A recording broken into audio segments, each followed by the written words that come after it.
Look at this and try to convince yourself it is real.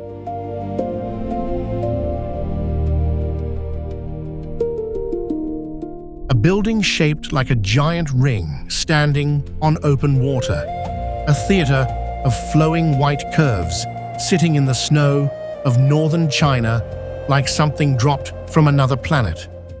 A canyon bridge so high that clouds drift below the road.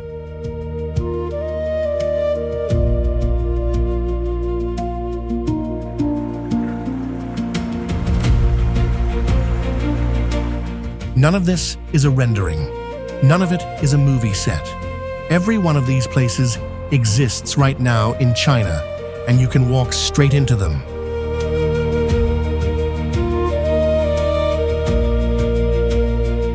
This is a country that spent the last 2 decades building the future out of concrete, steel, and glass, and the result is a collection of the most futuristic engineering wonders on Earth.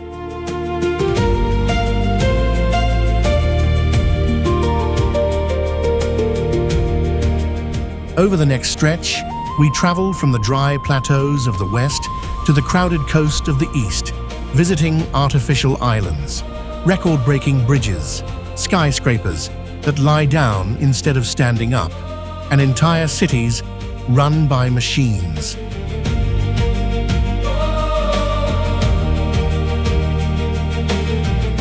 Some were built to break world records.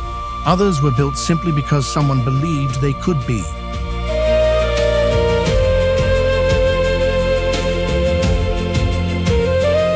If you have ever wondered how far human ambition can actually reach, you are about to find out. Stay subscribed because this journey only gets bigger from here.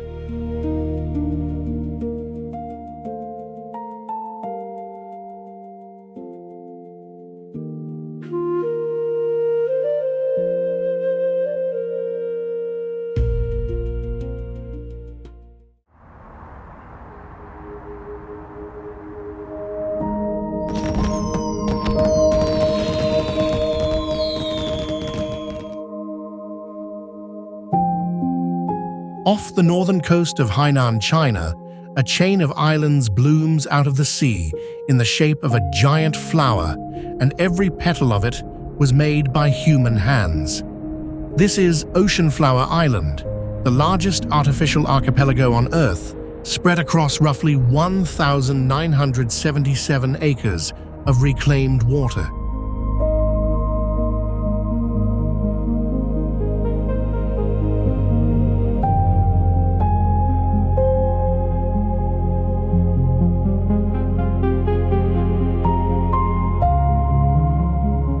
From the observation decks of towers rising up to 390 feet, the petals unfold beneath you in a pattern no natural coastline could ever form. Work began in 2013, backed by an investment reported near $24 billion, with the goal of turning open ocean into a bucket list tourism hub of hotels, museums, and shopping streets.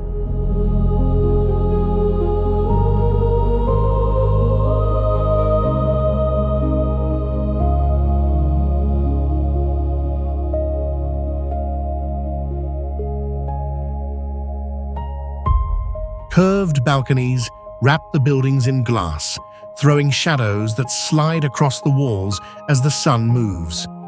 Not every part of the vision arrived on schedule, and stretches of it have sat quiet since.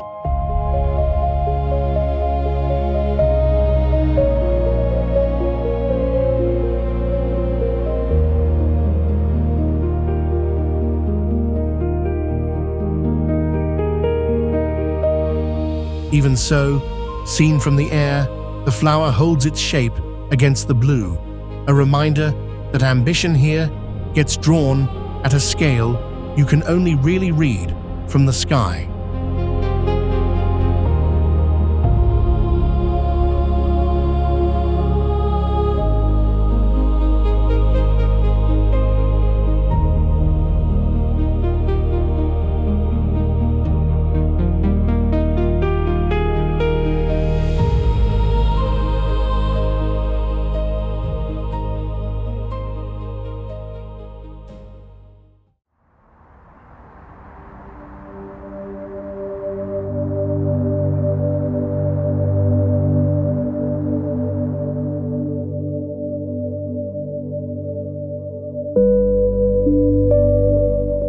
the shore of Lake Taihu in Zhejiang, China, the Sheraton Huzhou rises as a perfect ring standing upright against the sky.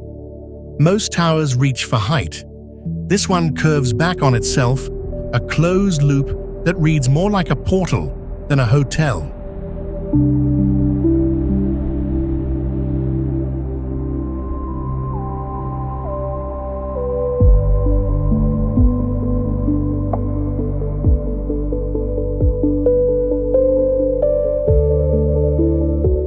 The full structure climbs over 330 feet, with two enormous floors tucked deep underground beneath the waterline.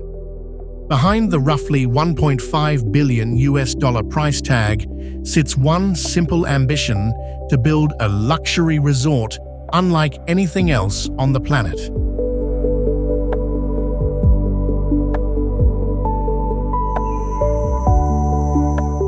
Guests check into a 5-star world of hot mineral springs and a private marina set against the water.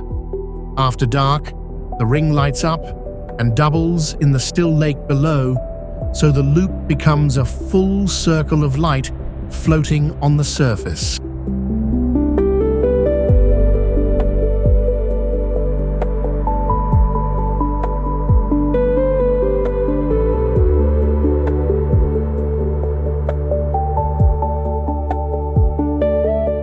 It is the kind of place that stops you mid-step, less a building you visit than a shape you keep trying to make sense of.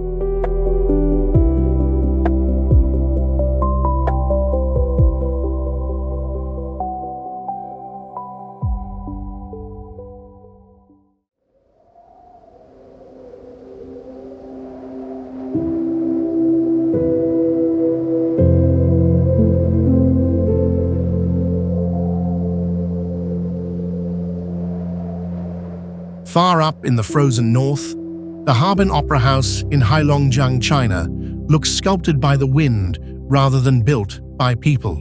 Its smooth white shell curves and folds across the wetlands like a snowdrift that decided to become architecture.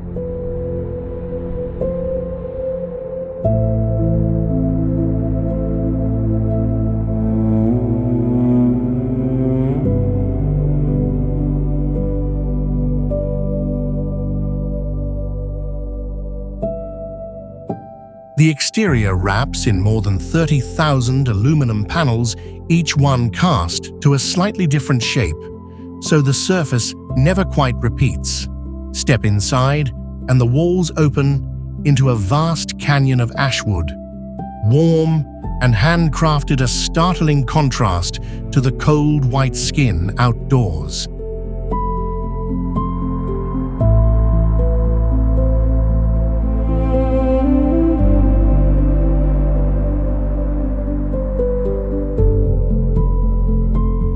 A steel frame of around 7,000 tons holds the whole sweeping form in place. Climb the rooftop walkways and the marsh spreads out around you, the theater and the landscape blurring into one continuous line.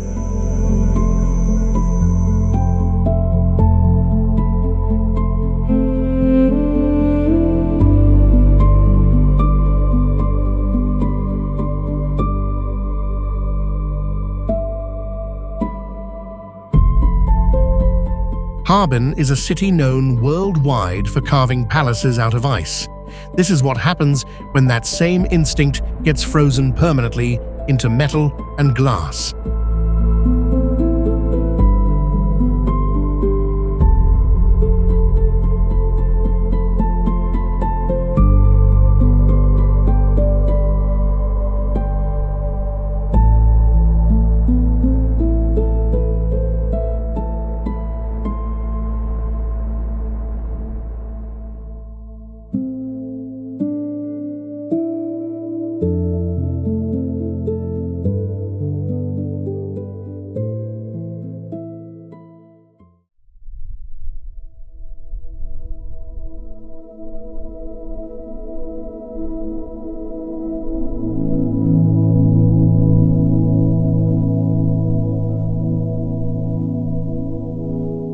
Seen from above, Beijing Daxing International Airport in China looks less like a terminal than a giant starfish pressed into the earth south of the capital. Everything flows outward from one central hub, and that is the entire idea.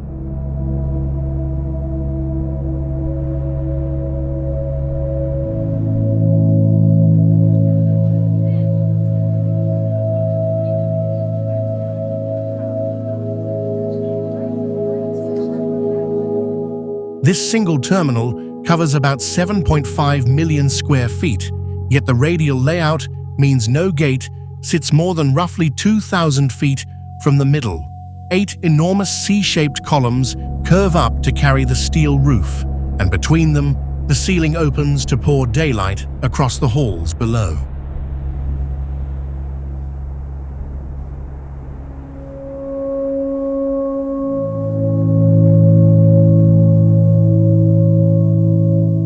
Walk the concourse and the distances you brace for at an airport this size simply fall away. Designed by the late Zaha Hadid and her team, it turned the usual airport slog into something closer to gliding through the belly of a spacecraft.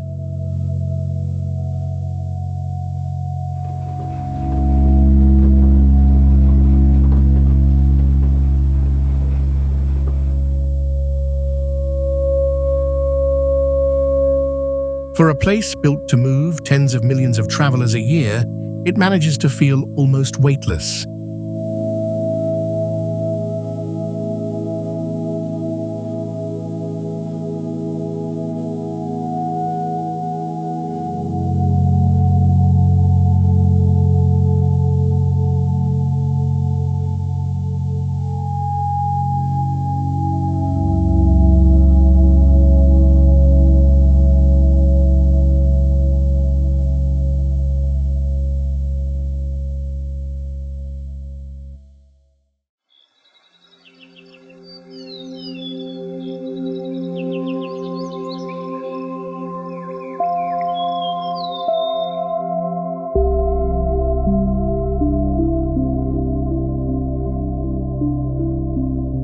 Along the banks of Suzhou Creek in Shanghai, China, a green mountain rises out of the city that looks assembled from giant pixels. This is 1,000 trees, where roughly 1,000 concrete columns climb into the air, each one crowned with planters full of trees and shrubs.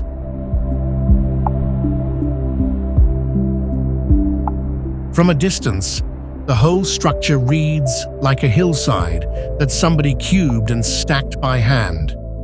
More than 25,000 plants grow across its terraces, fed by an automated irrigation system that keeps the density closer to a small park than a shopping complex.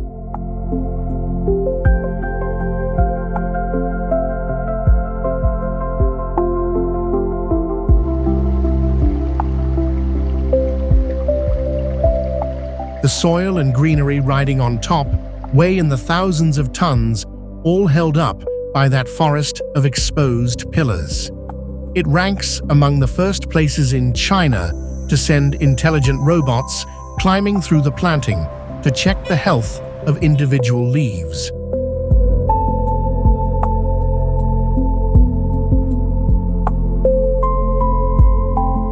Part building, part man-made mountain, it blurs the line between architecture and landscape until you cannot tell where one ends and the other starts.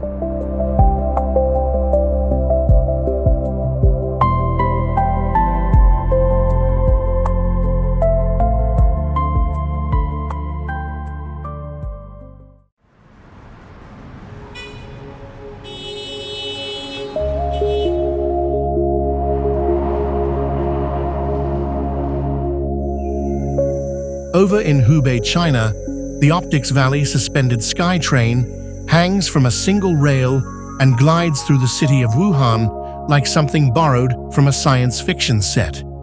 There is no driver on board. The whole line runs itself.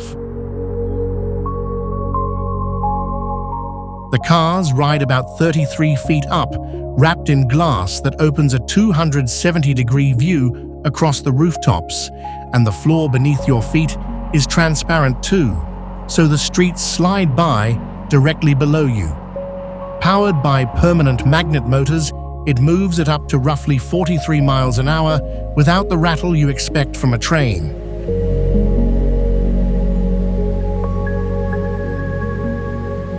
The route runs about 6.5 miles through a district known for its tech industry. Riding it feels less like public transit and more like being quietly floated above the city, watching everyday life pass under a sheet of glass.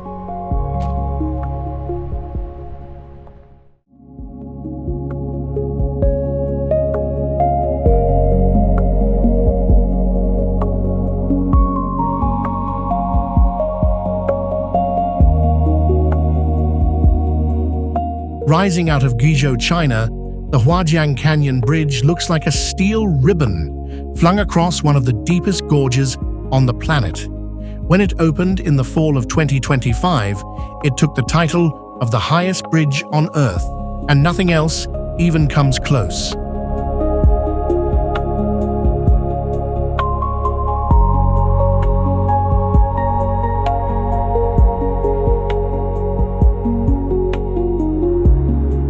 The deck floats about 2,050 feet above the Beipan River, nearly twice the height of the Eiffel Tower, high enough that clouds drift beneath the road while you cross.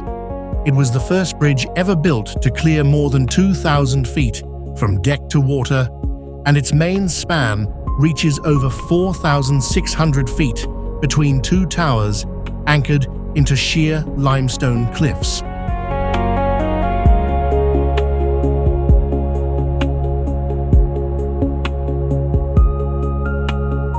What makes it a destination, rather than just a record, is what sits on top of it. A glass elevator carries visitors to a cafe perched near the towers. A glass walkway lets you stand out over the drop, and the bravest can bungee straight into the canyon.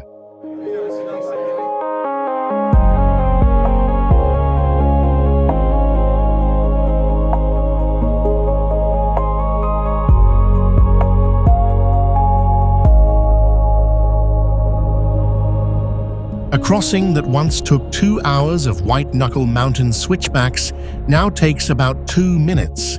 If a bridge in the clouds is the kind of place you would drop everything to see, tap subscribe so the rest of this journey finds you.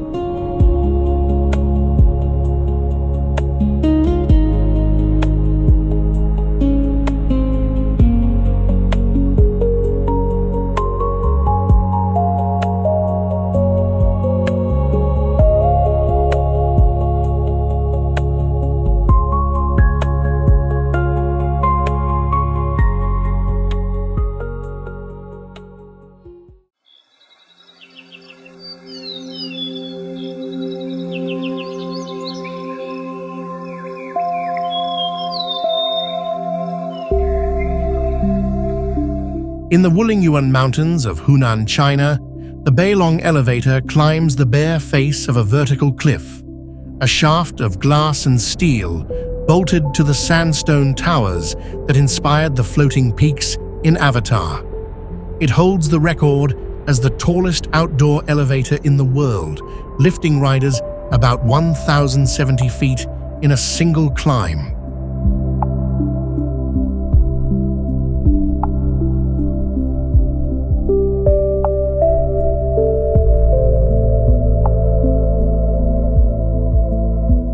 Three glass cabins run side by side up the rock, and each one reaches the top in roughly 2 minutes, carrying 50 passengers at a time above a landscape that looks prehistoric. The point was never just speed.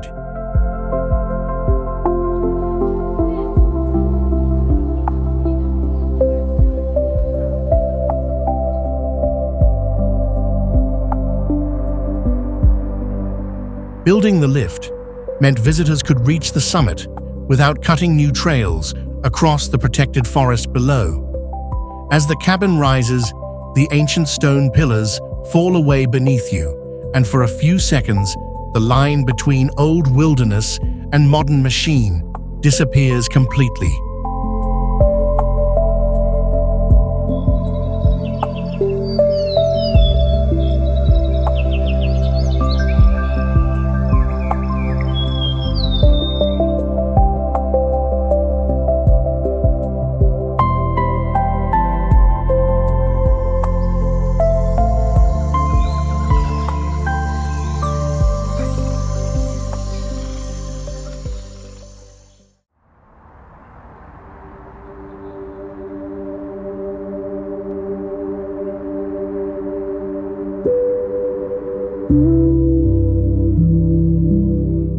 Out on the dry high plateau of Qinghai, China, the Longyangxia Solar Park spreads across the ground like a dark sea that should not be there.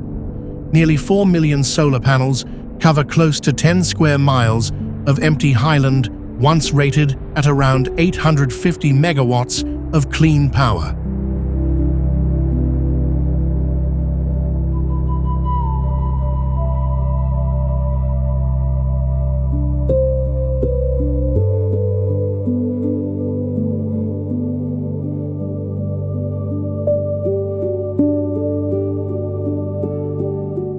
This is not a place you come for restaurants or viewpoints. The draw is pure scale, a grid so vast it is hard to take in from the ground.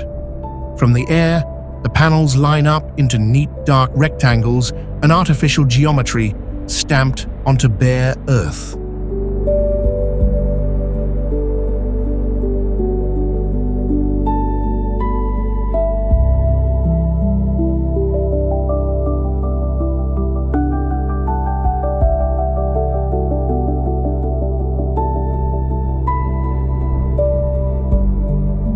It sits beside a hydro dam that helps balance its output, pairing sun and water into one enormous engine of energy in the middle of nowhere.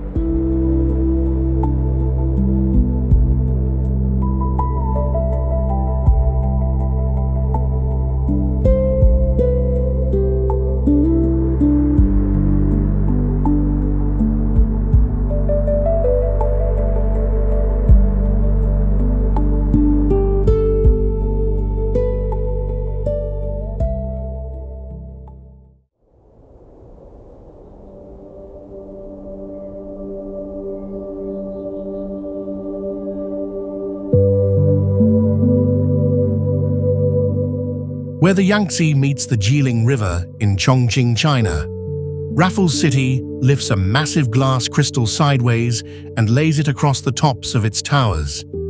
Designed by architect Moshe Safdie, the horizontal block stretches about 984 feet long and weighs some 12,000 tons, held nearly 800 feet in the air.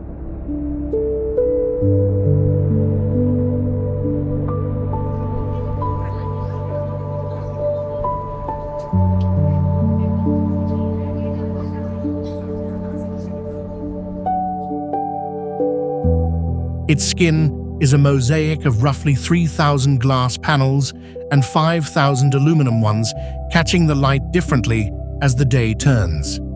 Step inside and you find a tropical garden and an infinity pool about 164 feet long, floating above the point where the two rivers merge.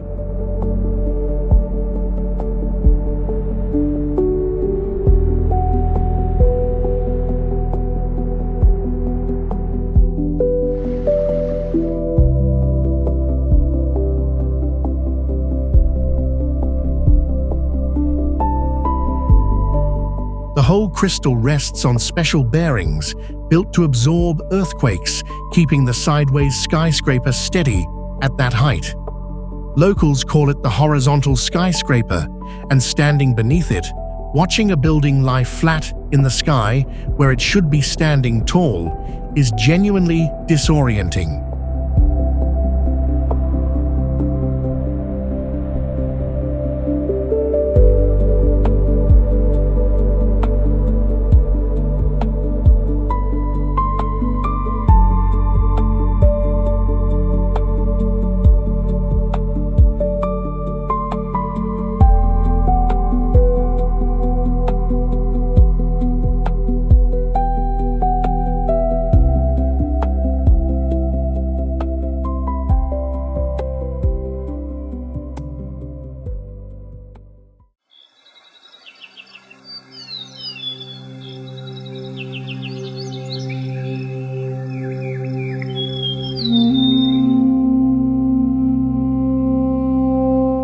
Deep in the limestone mountains of Guizhou, China, the fast radio telescope sits inside a natural bowl in the earth, listening for signals from the far edge of the universe. Locals call it Tianyan the Sky Eye, and up close, the scale barely fits in your head.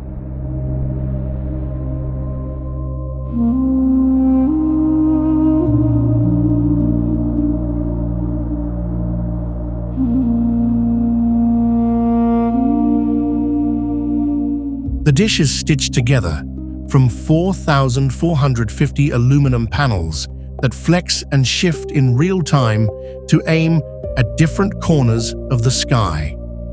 It is the largest single-dish radio telescope on the planet and one of the most sensitive instruments humanity has ever pointed at the stars.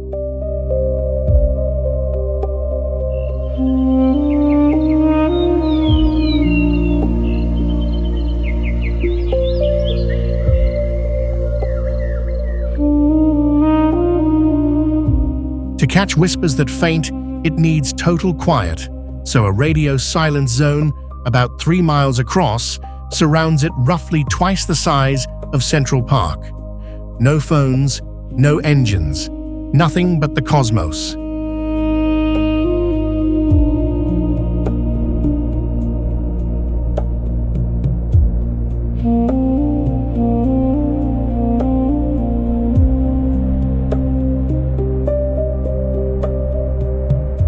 Since it came online, the Sky Eye has found more than 1,150 pulsars, more than every other telescope on Earth combined. From the visitor platform on the ridge, you look down into a metal eye big enough to swallow a small valley, forever tuned to the sound of deep space.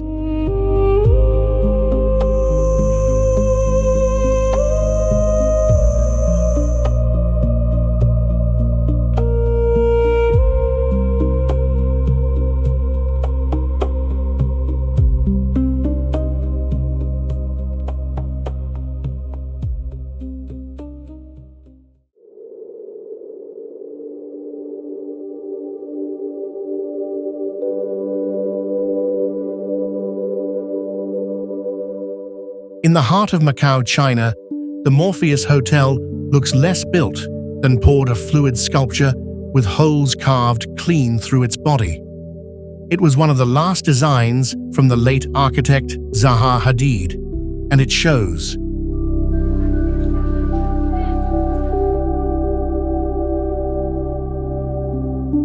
Instead of hiding its structure inside the walls, the building wears its skeleton on the outside.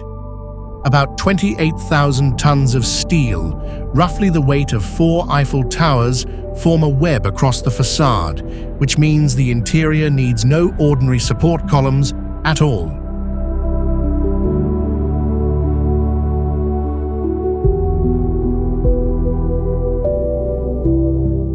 That trick opens up a soaring atrium about 115 feet tall, inside free and uninterrupted. The glass skin wrapping it could cover something like 10 soccer fields, throwing the city lights back in every direction after dark. None of it was drawn by hand. The whole twisting form was worked out entirely through 3D digital models, a building that simply could not have existed a generation ago.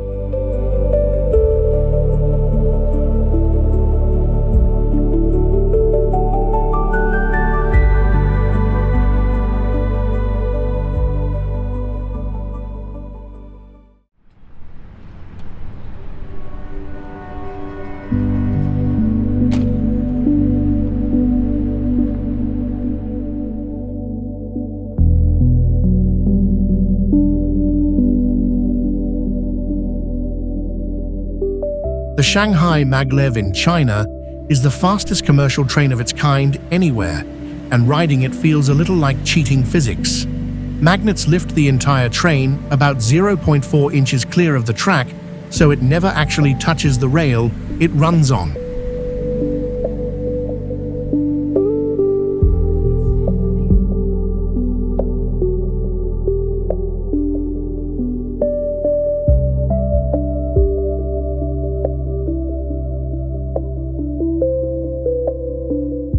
With nothing to create friction, it slices forward on an aerodynamic nose and hits a top speed near 268 miles an hour within minutes of leaving the platform.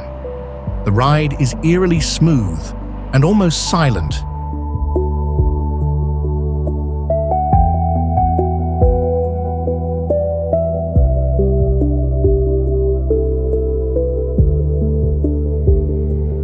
The full trip between Pudong Airport and the edge of the city covers about 19 miles, and the train swallows it in roughly 8 minutes. Watch the speed readout climb in the cabin, and you can feel the outside world smear into a blur.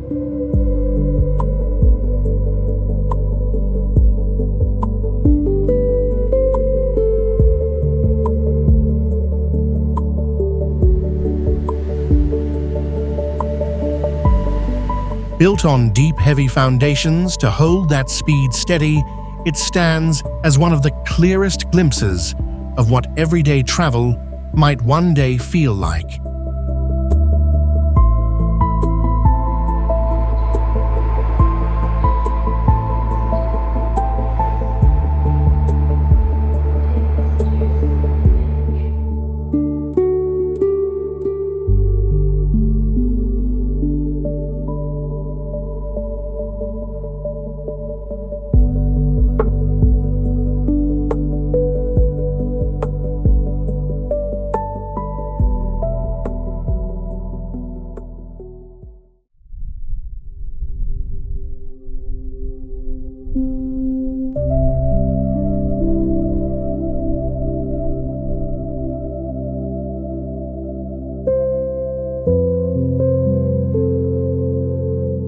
Canton Tower rises over Guangzhou, China, a slender needle that reaches about 1,969 feet into the sky.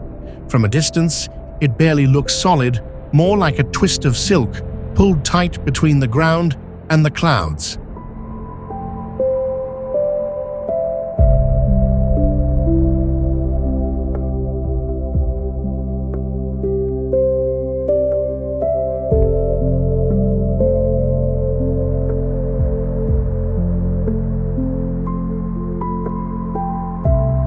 The whole tower turns as it climbs, pinching to a narrow waist in the middle, a shape built from around 50,000 tons of crossed steel mesh. That open lattice is what gives it the delicate, almost woven look.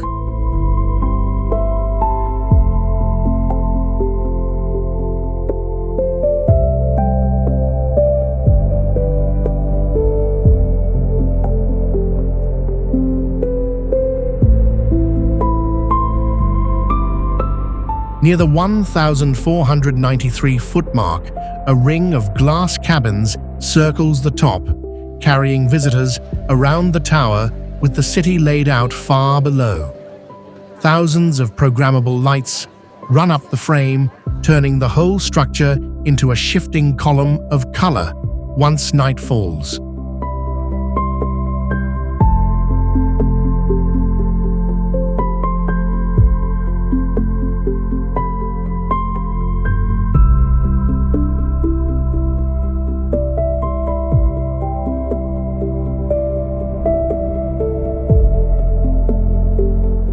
For a tower this tall, it manages to look less like a machine and more like a ribbon somebody left standing in the air.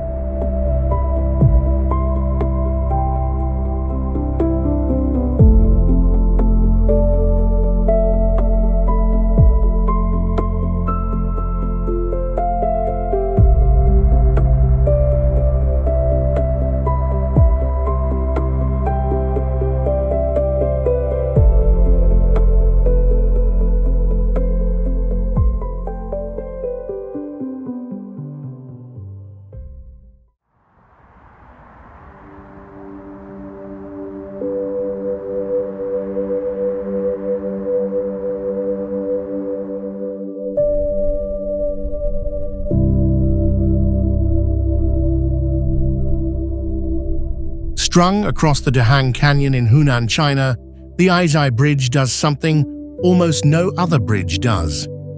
Both ends run straight into tunnels, bored into the mountainsides, so the road vanishes into solid rock the moment it leaves the deck.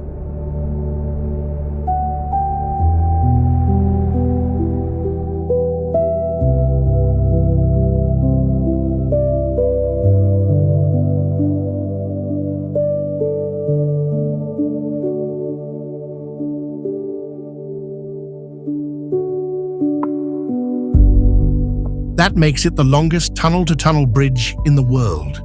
The deck hangs about 1,102 feet above the valley floor, with a main span reaching roughly 3,858 feet and a total length near 5,033 feet from one mountain to the other.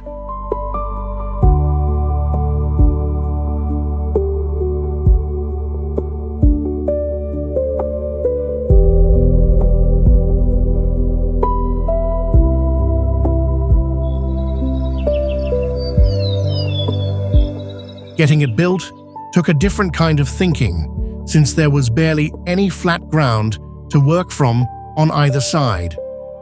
The Finnish crossing, built for around $208 million, turned a punishing mountain detour into a quick straight shot through the range.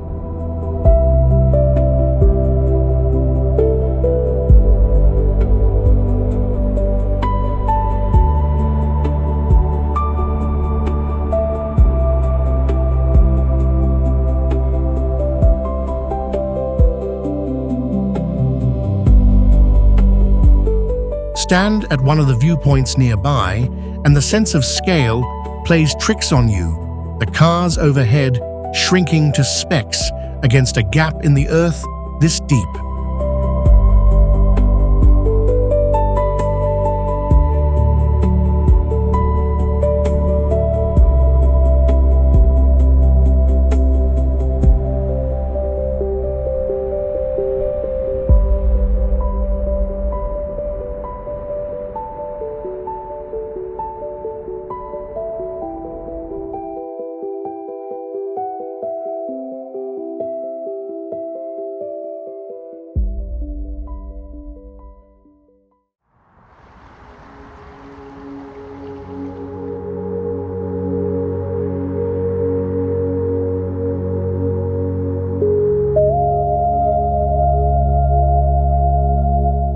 In the financial heart of Guangzhou, China, the Guangzhou Opera House sits beside the Pearl River like two smooth stones washed up side by side. It is a must-see stop on any architecture lover's tour of the city, and another signature work from the late Zaha Hadid.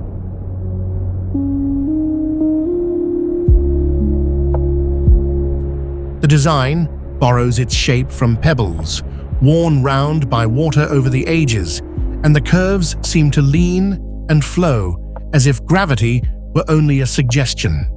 There is barely a straight line anywhere on it.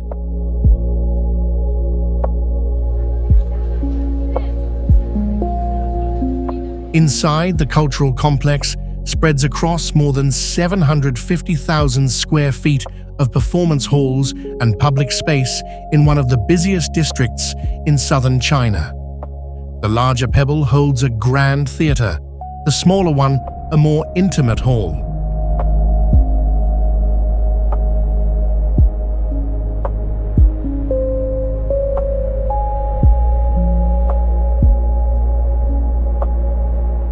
Walk up to it at dusk, when the glass and granite catch the last light off the river, and it is easy to see why it lands on so many bucket list itineraries through the Pearl River Delta.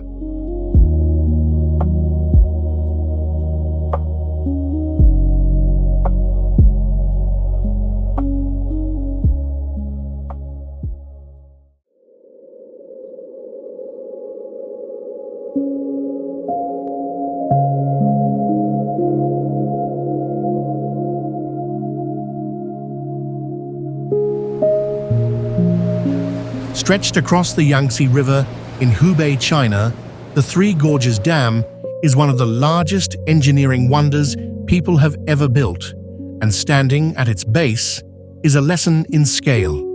The wall of concrete runs for well over a mile, holding back a reservoir that reaches hundreds of miles upstream.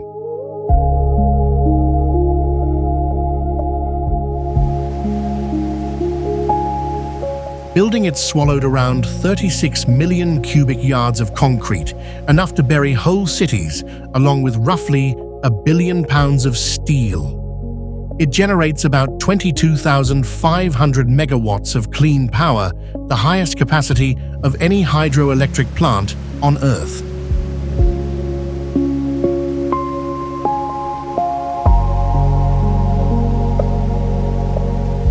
For the ships that need to get past it, engineers built a giant lift that hoists entire vessels, some weighing millions of pounds, up hundreds of feet in minutes, like an elevator for boats. Watching a full-size ship rise through the structure is one of the strangest sights on the whole river.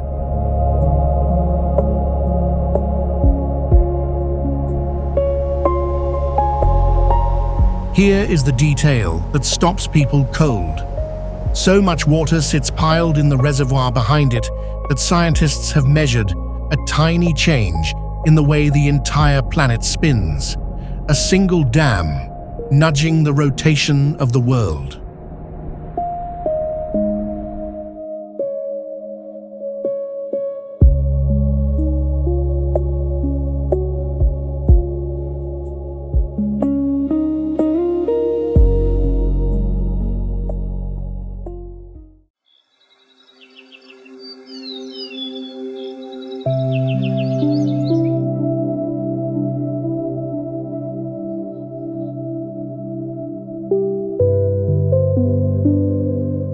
In the coastal megacity of Tianjin, China, the Binhai Library has become one of the most photographed interiors on the planet, and you see why the moment you step in. The main hall opens into a vast white cavern where the walls ripple outward in wave after wave of curving shelves.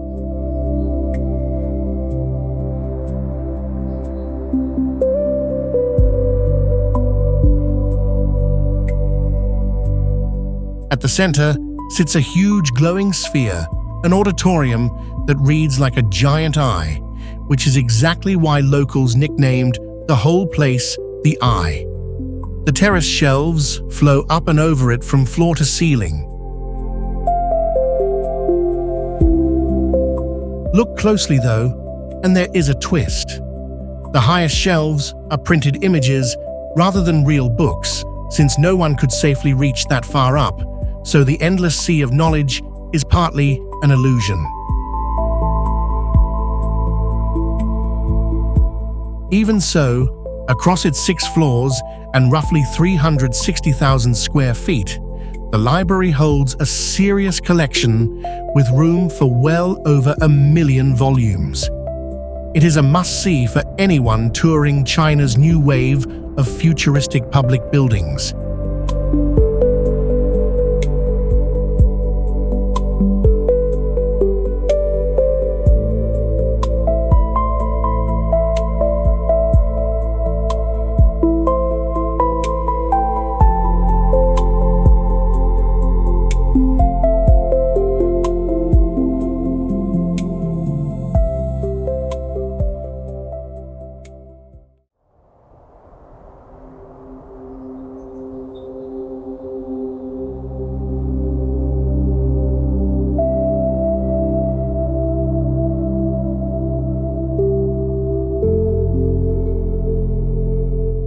On the border between Guizhou and Yunnan in China, the Beipanjiang Dugi Bridge carries a highway across a canyon so deep it looks unreal from the rim.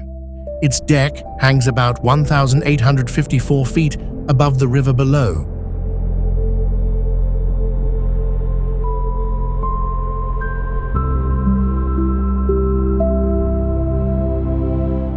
For nearly a decade, this was the highest bridge on Earth, holding the record until the Huajiang Canyon Bridge, also in Guizhou, finally overtook it in 2025. Even in second place, it remains one of the most jaw-dropping crossings anywhere.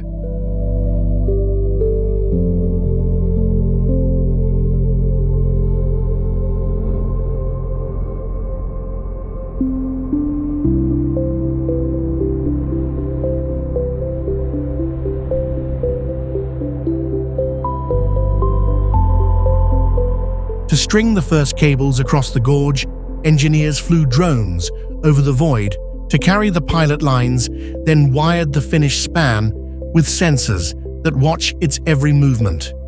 It is a cable-stayed giant, built out to the millimeter.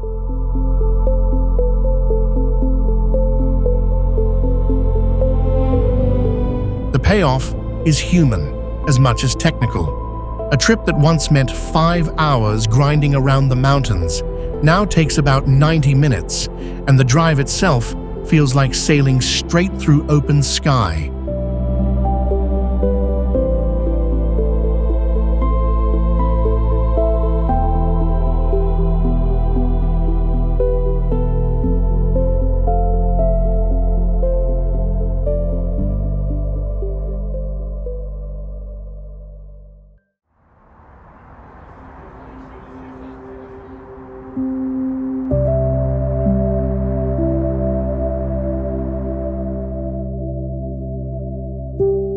In Shenzhen, China, DJI Sky City looks like the headquarters of a company that builds the future, which is more or less what it is. 2 towers rise over 600 feet, but the strange part is what happens between them.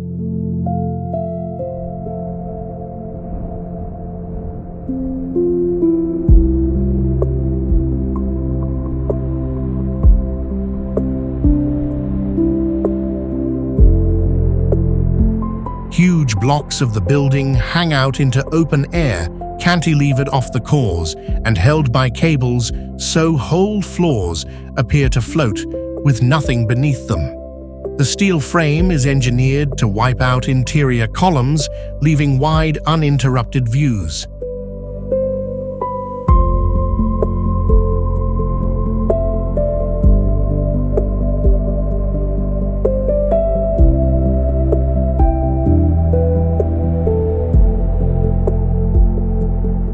DJI is one of the biggest drone makers on the planet, and from the high balconies here, the newest models are put through test flights, buzzing out over the city.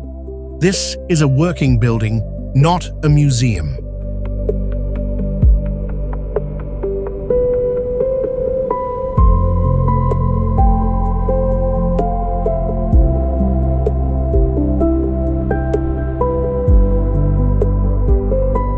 Step into the lobby and suspended walkways curl overhead, giving the odd sense that you have wandered onto a space station that somehow docked in southern China.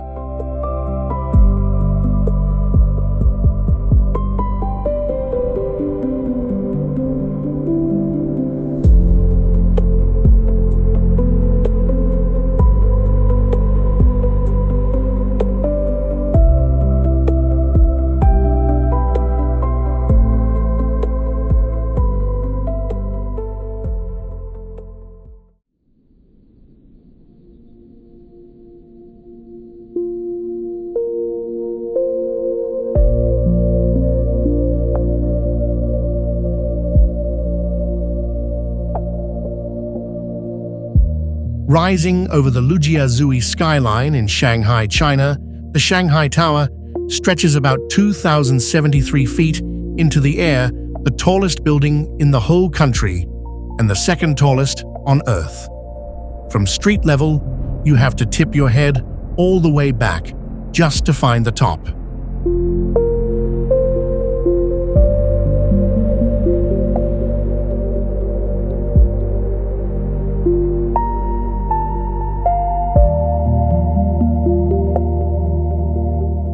The whole tower twists as it climbs, turning a full 120 degrees from base to crown. That spiral is not for looks. It lets the wind slide past instead of slamming into a flat wall, cutting the force the building has to fight by roughly a quarter.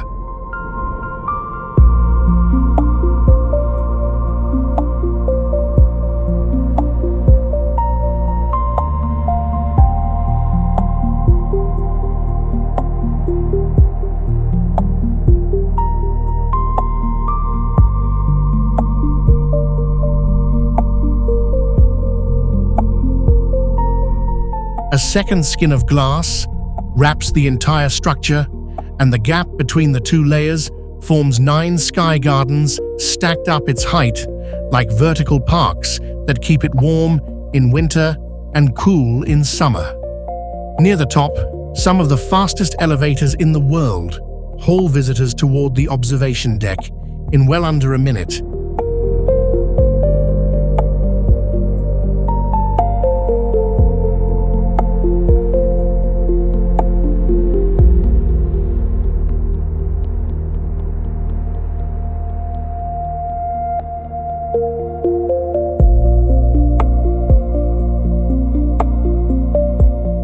Way up at the summit hangs a 1,000-ton pendulum, a tuned weight that swings gently against the wind so the tower barely sways. Stand on the observation floor on a clear day, and the rest of the skyline itself, full of giants, suddenly looks small.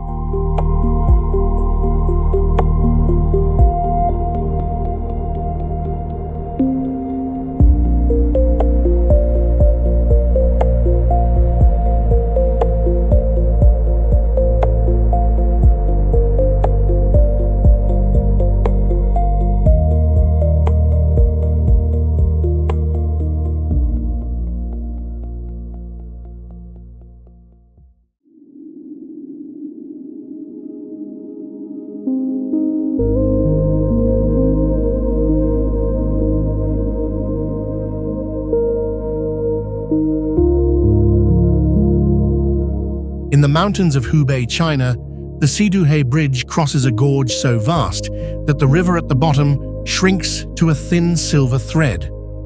The deck sits more than 1,600 feet up, and for years, this was the highest bridge on Earth.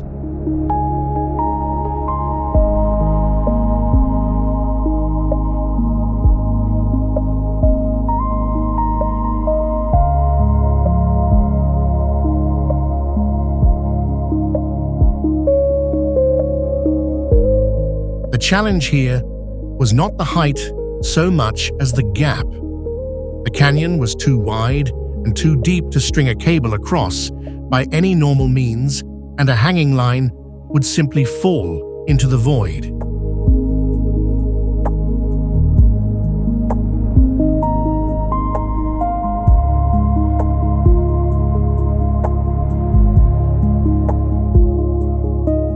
So the engineers did something no bridge crew had ever tried.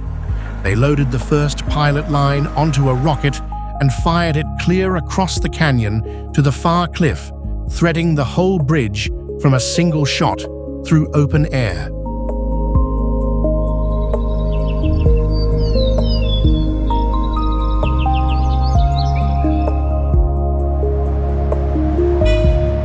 Cross it on a low cloud day, when the valley below fills with white and the far end disappears, and it feels less like driving and more like flying a craft straight into the sky.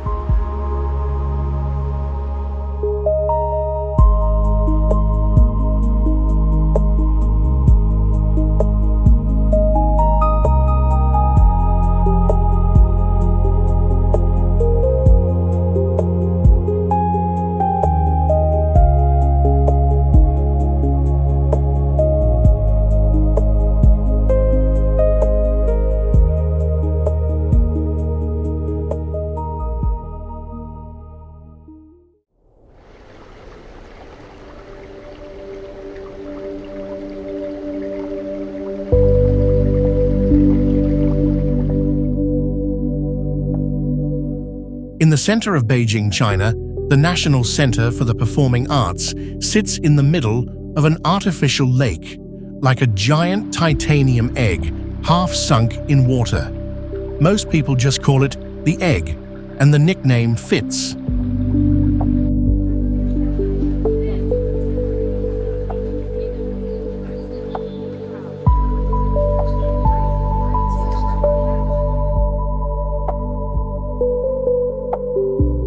You do not walk in through a front door.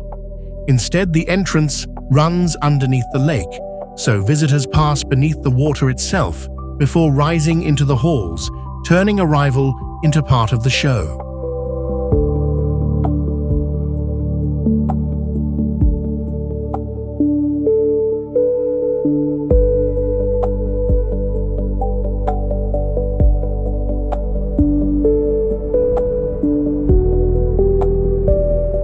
The smooth dome was designed by the late architect Paul Andreu and skinned in more than 18,000 titanium panels and a band of ultra-clear glass, a curved shell that was brutally hard to build. The lake around it, covering some 369,000 square feet, mirrors the whole shape and holds the noisy city at arm's length.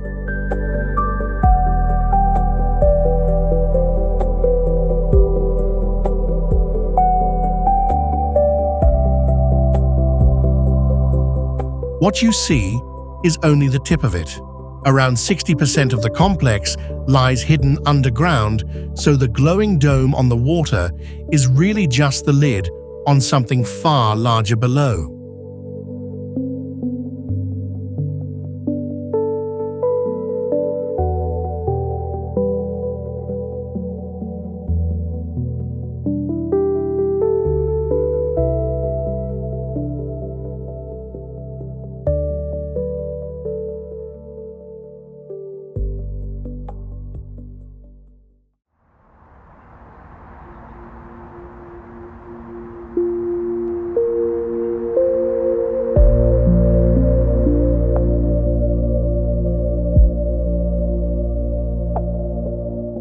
On the coast of Shenzhen, China, the Qianhai district was not so much built on land as built on new land, raised out of the sea, across roughly 5.8 square miles of reclaimed ground.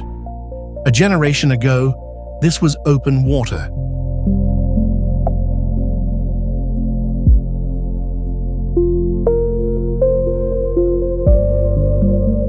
Today, it is one of the country's boldest experiments in city planning, packed with dozens of skyscrapers linked by glass sky bridges and elevated walkways.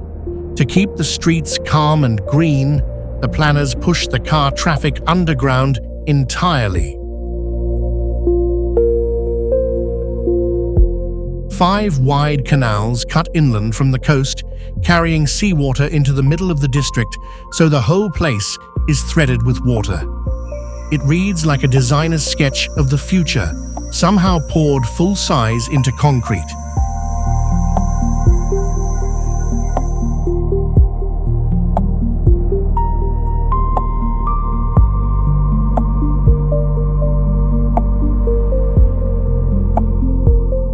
Wired with 5G and run on smart systems from the ground up, Qianhai feels less like a finished city and more like a working prototype of the one that comes next.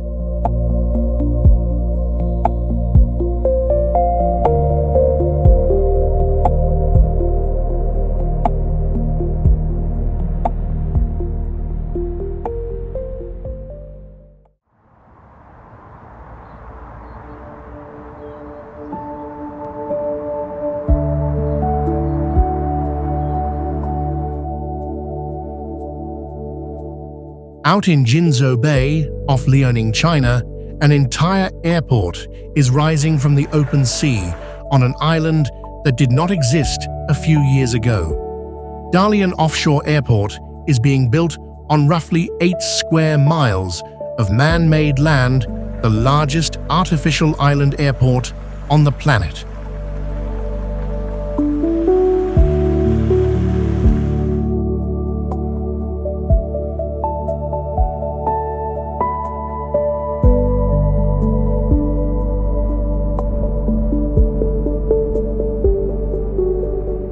To make solid ground, where there was only water crews poured millions of tons of rock into a bay about 50 feet deep, roughly the height of a 5-story building, until a stable foundation broke the surface. On top of that, the terminal takes shape.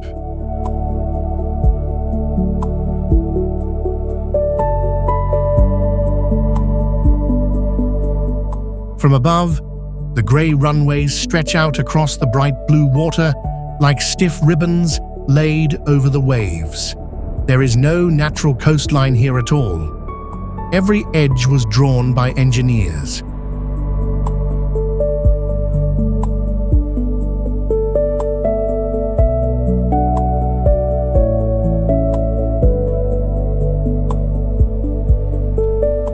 To reach it, travelers pass through a tunnel that dips beneath the sea before climbing back toward the departure gates, going under the ocean on the way to flying over it.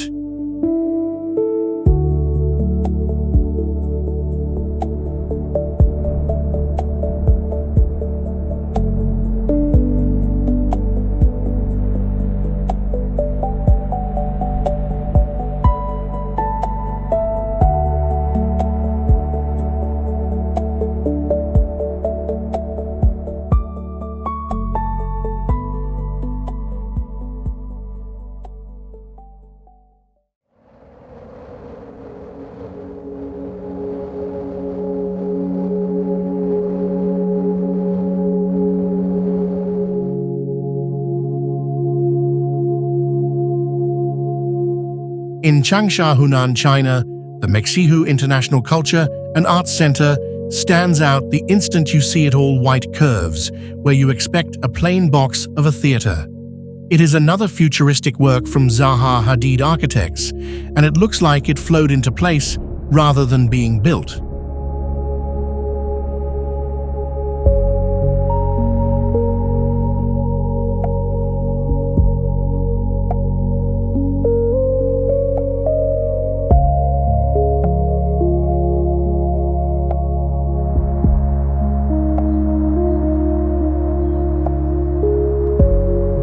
The complex spreads across about 1,200,000 square feet and splits into 3 separate buildings tied together by open plazas and sweeping walkways.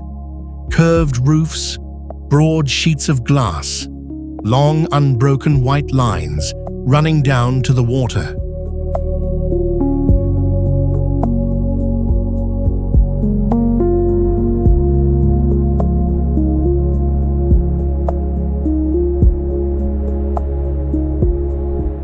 At its core is a grand theater, seating around 1,800 people, wired for opera concerts and stage drama on a serious technical scale. The other volumes hold exhibition and art spaces.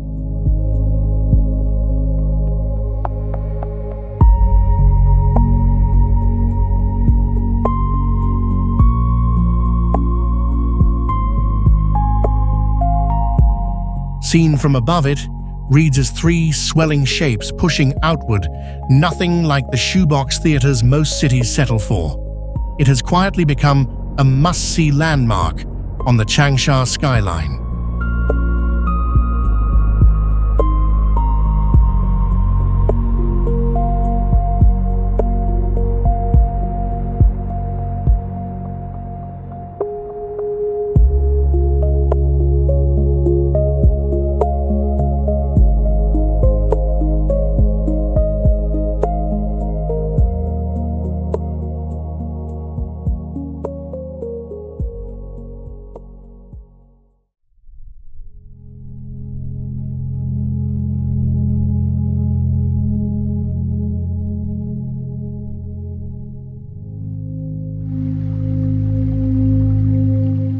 Off the coast of Guangdong, China, the Hong Kong-Zhuhai-Macau Bridge runs for about 34 miles across open ocean, the longest sea crossing on the planet.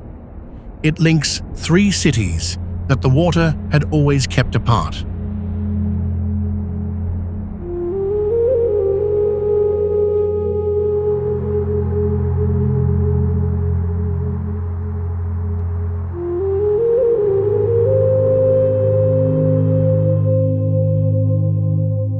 Building it took around 440,000 tons of high-strength steel, engineered to stand up to salt storms and time for a full 120 years. This is not a structure meant to be replaced in your lifetime.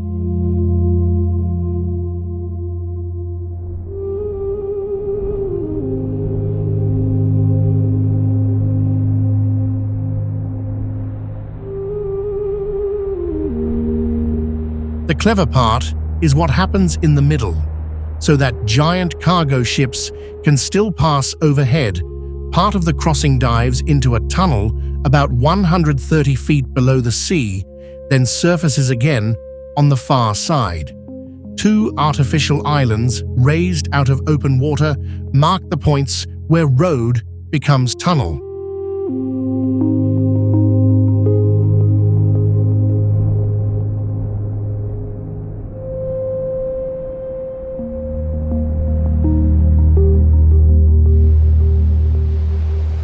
Cross it on a clear day, and the far end simply melts into the horizon, a ribbon of highway laid straight across the sea with no land in sight for miles.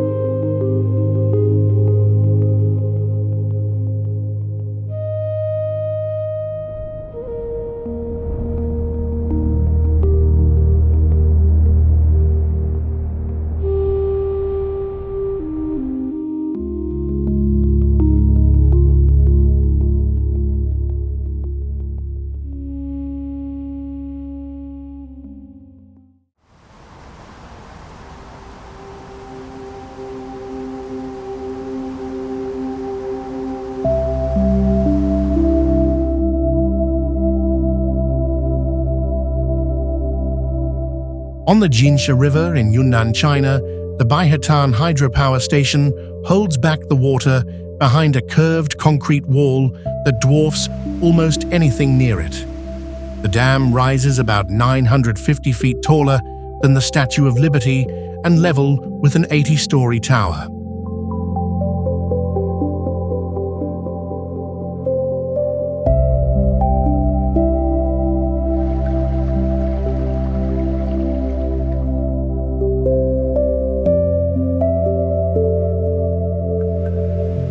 The numbers behind it are hard to picture. Crews poured roughly 10 million cubic yards of specialized concrete into the dam body, enough to fill more than 3,000 Olympic pools, and threaded about 1,200 miles of tunnels through the structure and the mountains around it.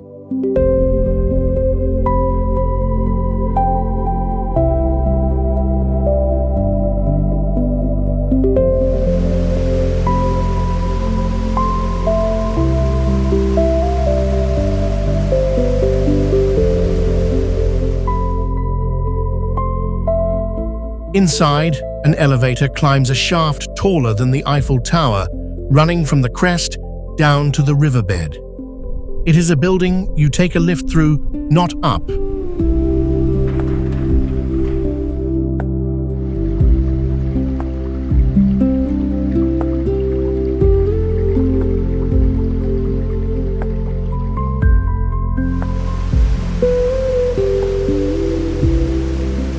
Here is the scale in one figure. A single turn of one of its giant generators makes enough electricity to power a home for a whole year, and this dam runs many of them at once.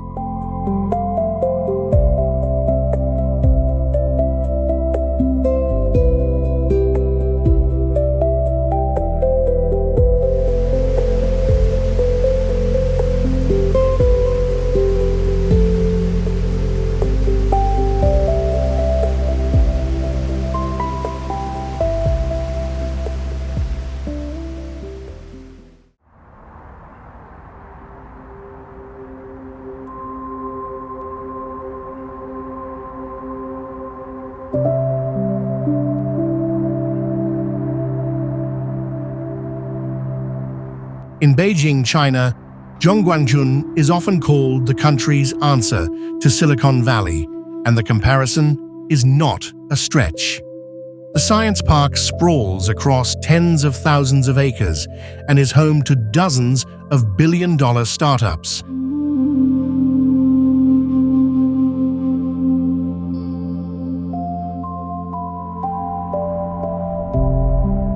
Its newest landmark is a convention center wrapped in curved white steel panels that ripple like wind moving across open grassland. From the clover-shaped roof You can look out toward the mountains north of the city and the old towers to the west.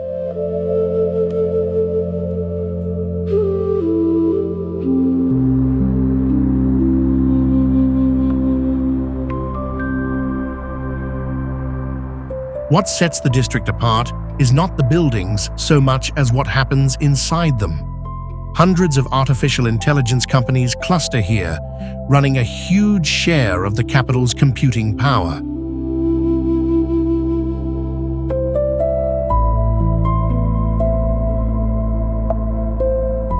This is where a lot of China's tech future gets sketched out, first, then shipped to the rest of the country.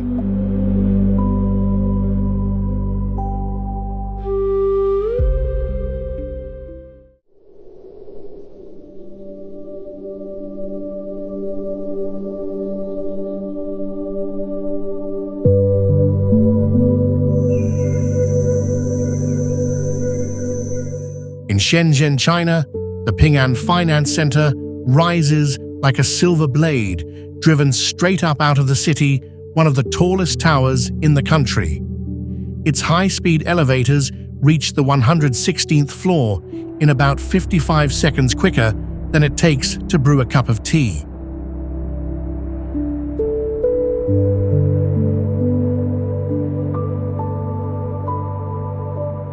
At that height, wind is the real enemy. An aerodynamic shape trims the wind load by around 35%, keeping the whole steel frame steady even in a coastal storm.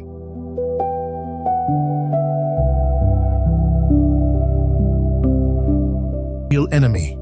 An aerodynamic shape trims the wind load by around 35%, keeping the whole steel frame steady even in a coastal storm.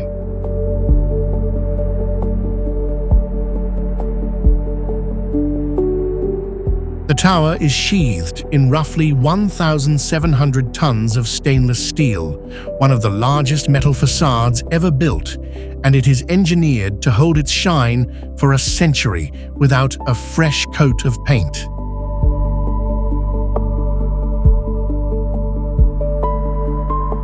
Inside, there is enough floor space to lay out dozens of soccer fields, all stacked into a single point on the skyline.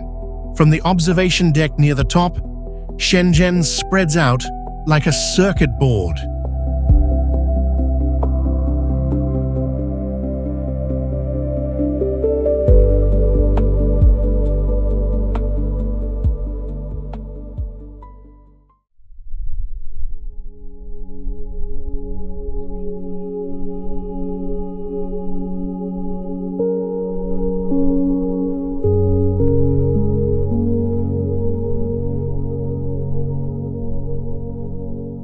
In Shenzhen, China, the Ping'an Finance Center rises like a silver blade, driven straight up out of the city, one of the tallest towers in the country.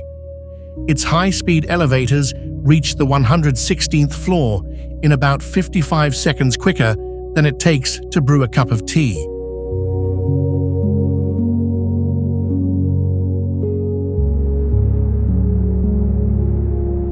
At that height, wind is the real enemy. An aerodynamic shape trims the wind load by around 35%, keeping the whole steel frame steady even in a coastal storm.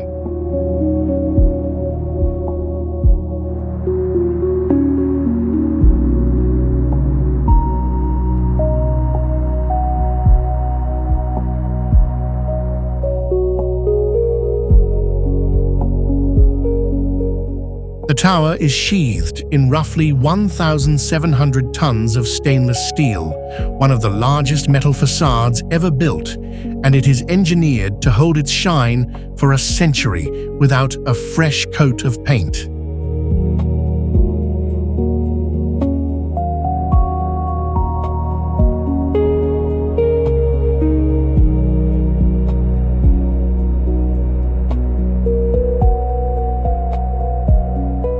Inside, there is enough floor space to lay out dozens of soccer fields, all stacked into a single point on the skyline. From the observation deck near the top, Shenzhen spreads out like a circuit board.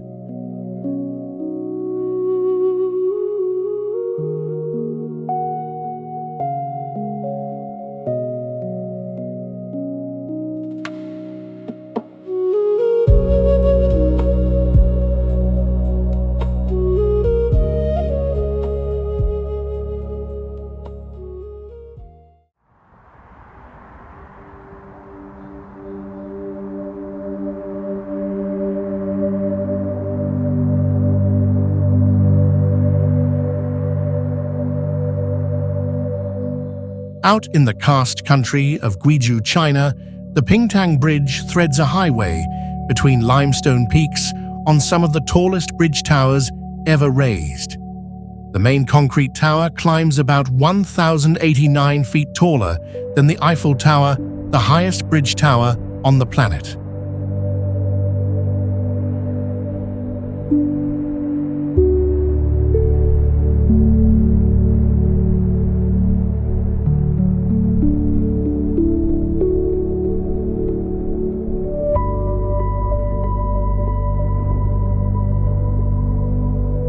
All three towers pinch inward at the middle, a slim-waisted shape borrowed from traditional ethnic dress in the region. It softens what would otherwise be a brute of a structure.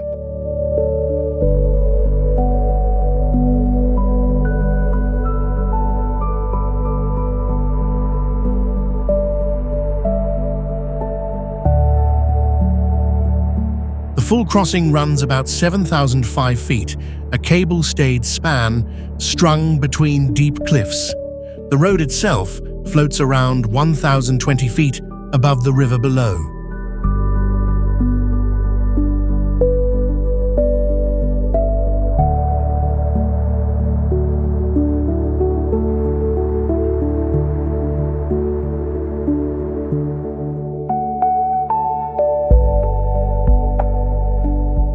Drive across on a misty morning, and the towers vanish into the cloud above you while the valley drops away beneath, so the whole car seems to hang in empty space.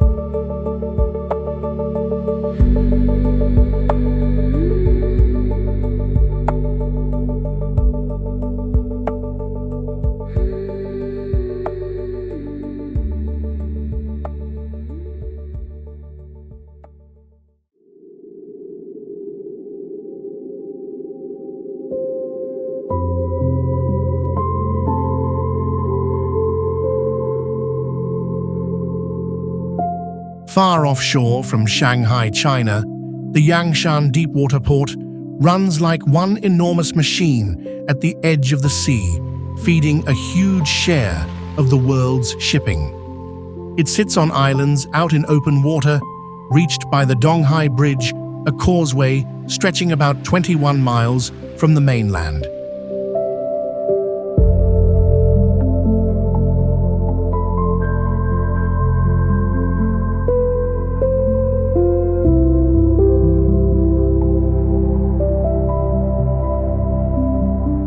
The channels here are dredged to about 60 feet deep enough for cargo ships weighing 200,000 tons to slide in without touching bottom. These are among the largest vessels afloat.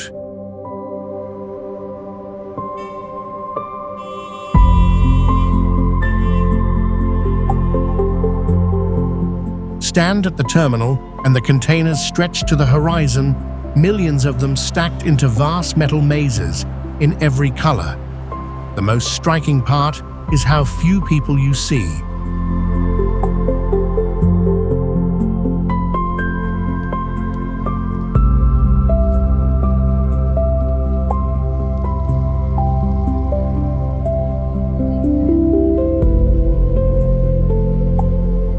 Much of the port runs on its own, with automated cranes and driverless carriers shuffling boxes around the clock. Each year, it moves roughly 40 million containers, one of the busiest ports anywhere on Earth.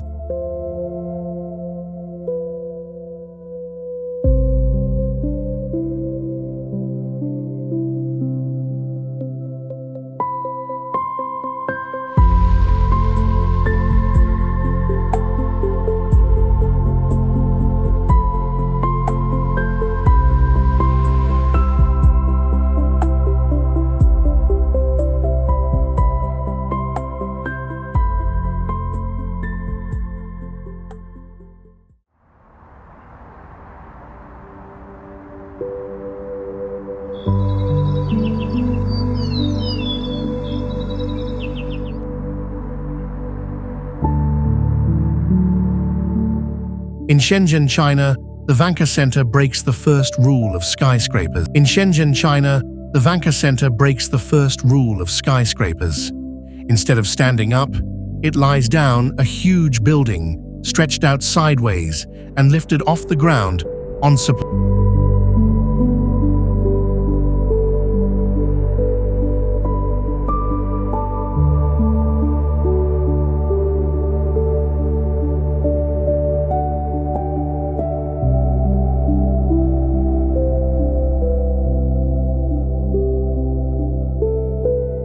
Underneath that long raised body sits the real surprise. Rather than a lobby, the ground opens into a public park that flows freely beneath the whole structure, shaded by the building, floating overhead.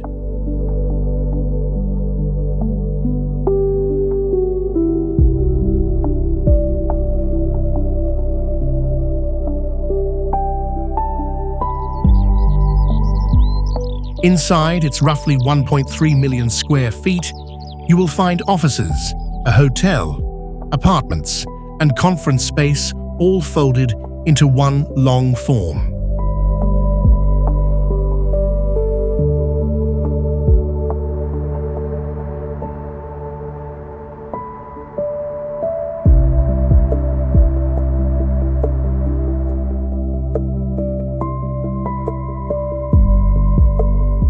It also earned a top-tier LEED Platinum Green rating, using rooftop gardens, rainwater collection, and solar panels to tread lightly on the land it barely touches.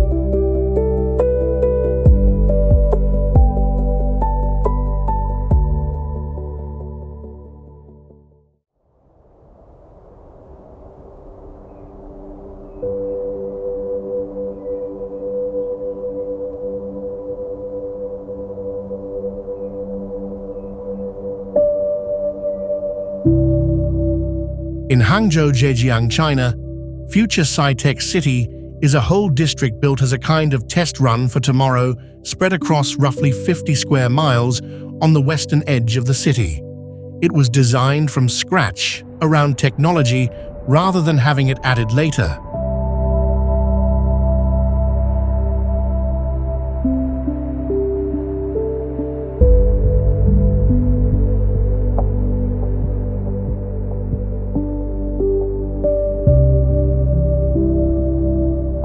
Stepped pyramid-like towers rise among a web of glass sky bridges, giving the skyline a shape you will not see in an older city. The look is deliberately unfamiliar.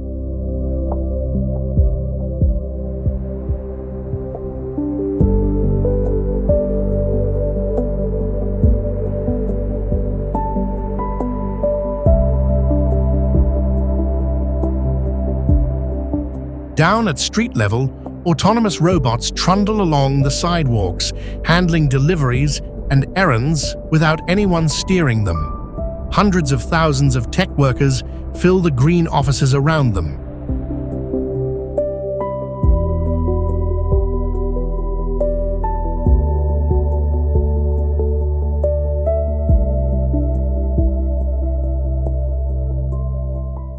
Planning is stacked in layers so that daily needs sit within a few minutes' reach and attempt to build a city where the future is just the ordinary background of everyday life.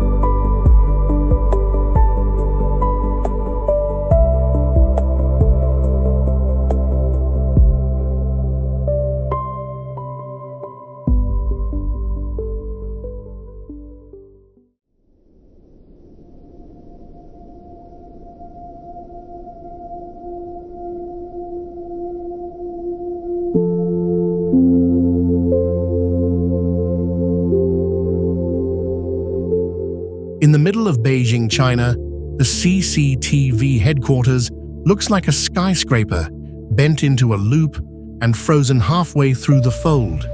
Its official form is a continuous ring of towers that lean toward each other and join high overhead.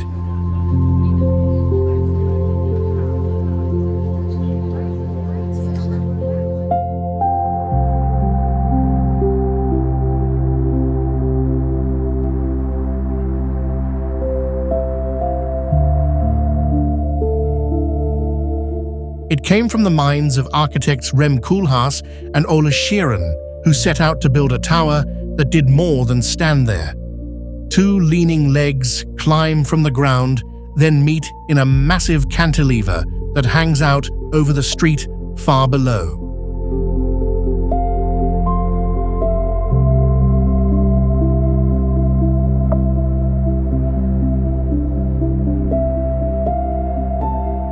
Holding up that overhang took a clever trick.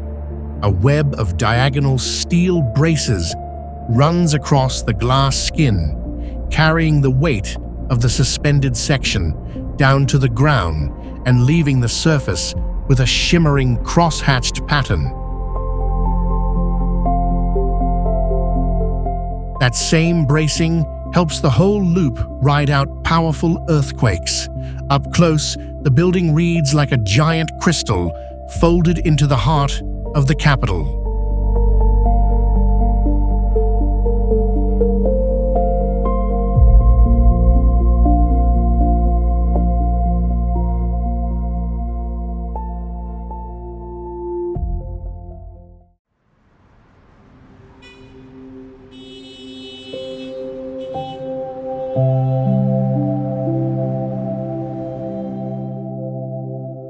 Crossing the Yangtze River in Jiangsu, China, the Nanjing Dashingguan Bridge is built for one thing above all, carrying high-speed trains at full tilt without so much as a shudder. It spans the river on two enormous steel arches.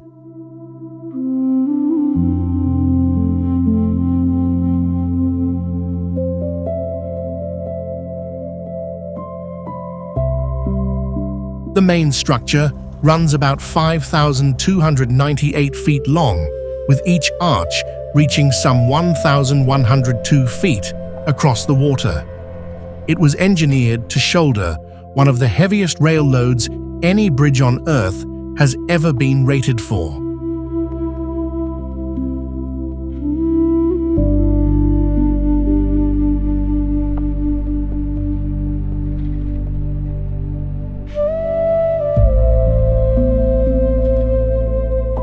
That strength is not for show. The frame can absorb serious shaking, built to hold steady through an earthquake near magnitude 8. Sit on a train sweeping across it at about 186 miles an hour, and you feel almost nothing, no sway, no roar, just the far bank sliding toward you in near silence.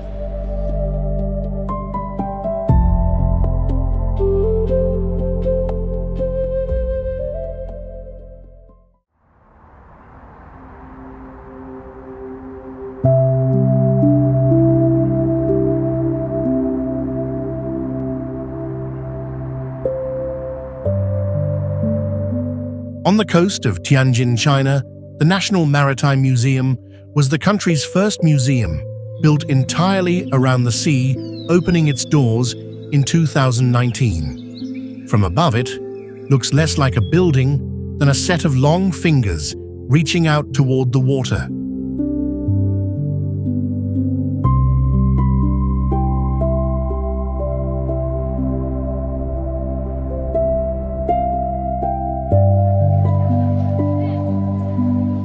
Five great halls fan out from one central point, so you move from ocean life to ships to marine science by simply following the arms outward. The layout keeps a huge amount of material easy to navigate.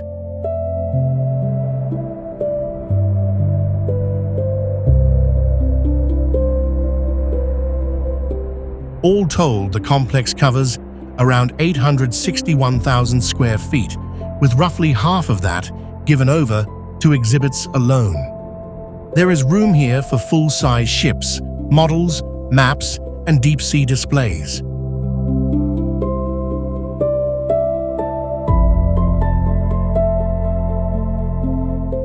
Outside, broad white roofs sweep off in several directions, nothing like the sealed box most museums hide inside. It is a must-see stop for anyone exploring China's northern coast.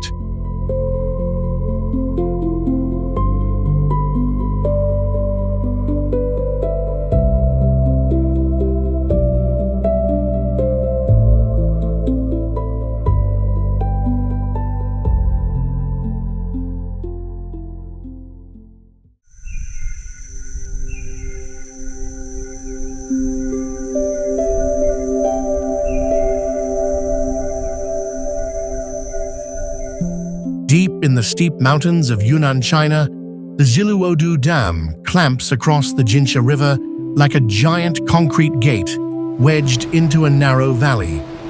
There is barely room between the cliffs for it to fit.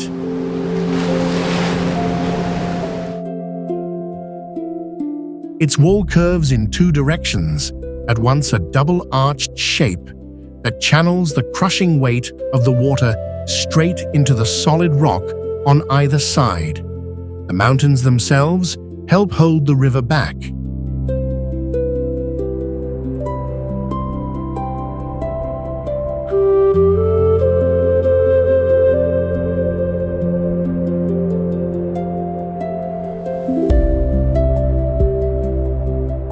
Behind it stretches a reservoir holding around 10 million acre-feet of water, a vast blue surface trapped high in the folds of the terrain.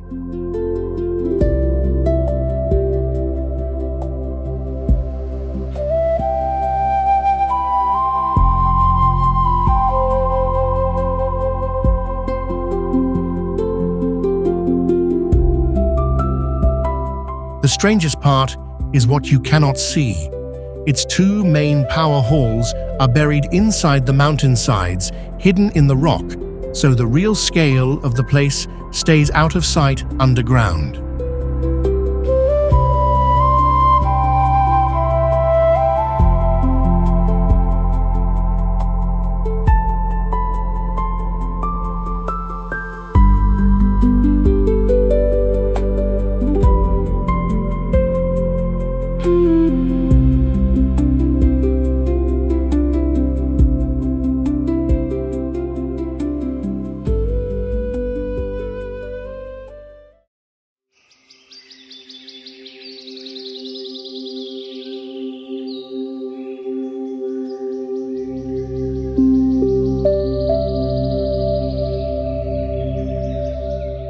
In the new city of Xiong'an in Hebei, China, a vast railway station rises beside one of the largest freshwater wetlands on the northern plain. Seen from the air, its curved roof takes the shape of a single dewdrop resting on a lotus leaf.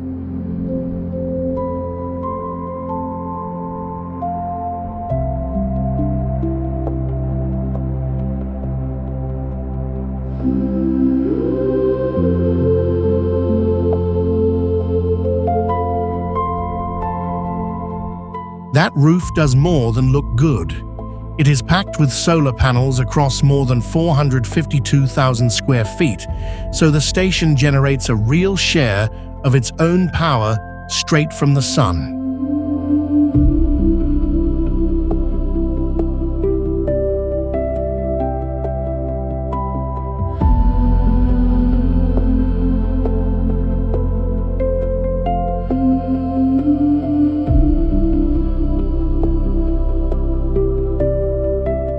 The scale underneath is enormous, with a floor area topping 5 million square feet, among the biggest stations in all of Asia. Trains, metro lines, and walkways all thread together beneath the single great canopy.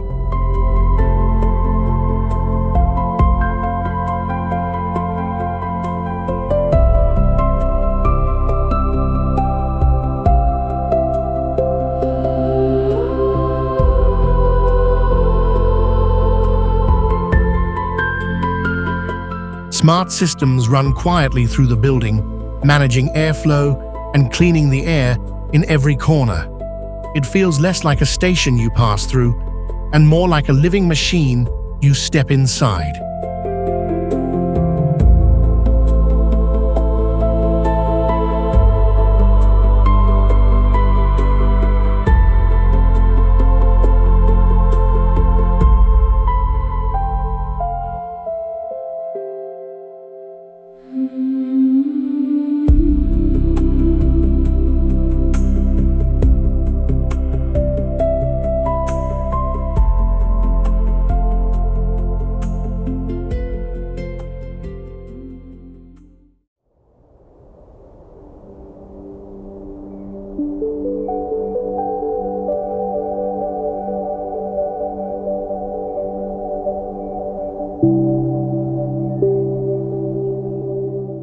In Nanjing, Jiangsu, China, the International Youth Cultural Center plants 2 glass towers on a sweeping white base, a bold landmark you cannot look away from.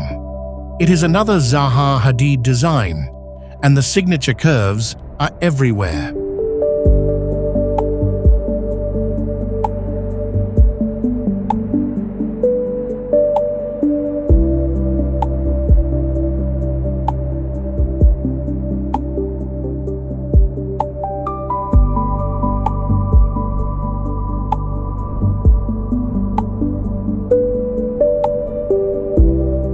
Inside its roughly 5 million square feet, the complex folds together conferences, hotels, offices, and performance halls into one continuous structure. Ceilings, walls, and walkways all flow into each other with no hard breaks.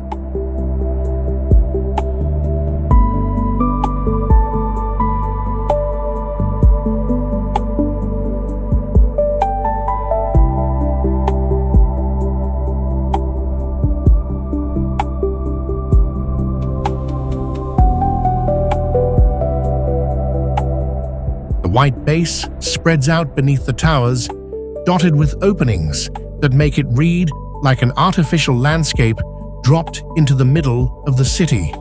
It is as much terrain as building.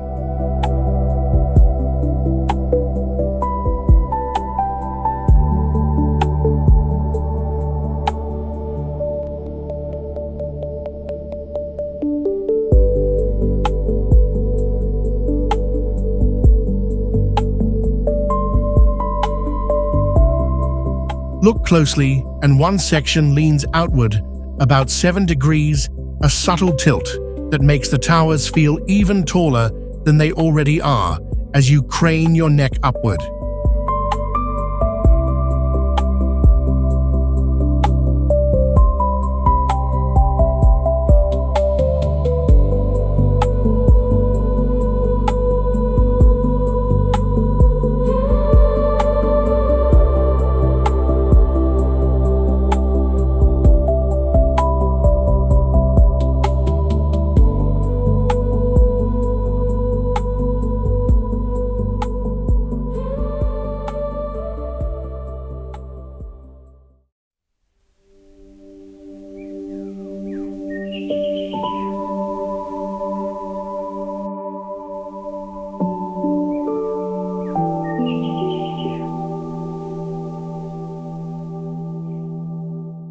the mountains of Guizhou, China, the Qingshui River Bridge leaps across a deep canyon with its deck about 1,332 feet above the water. From the rim, the drop is enough to make your stomach turn.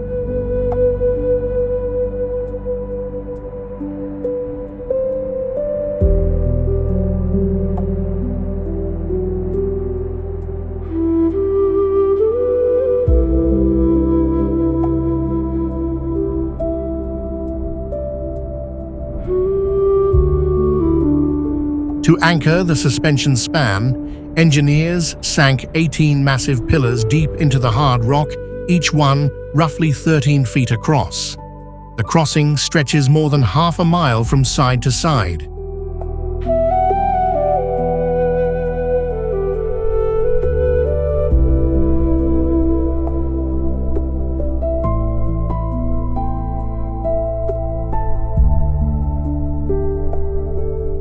What stunned other engineers was the pace. The team, many of them young, finished this kilometer-long giant in only about 3 years, a record clip for a structure this size in terrain this brutal.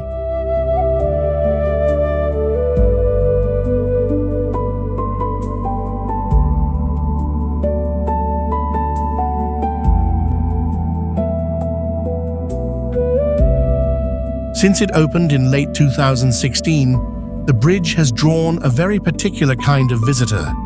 Extreme base jumpers travel here from around the world to leap off the deck into the canyon below.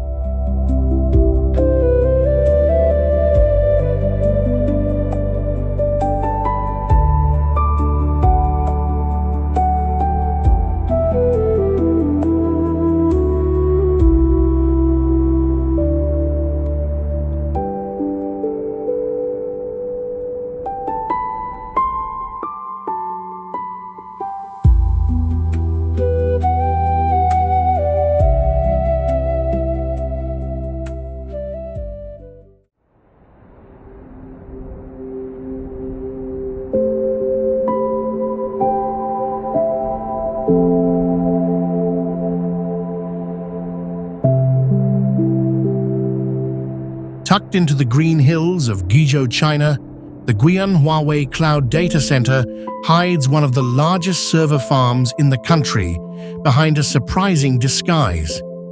From a distance, it looks like a quiet town of red-roofed European buildings scattered across the countryside.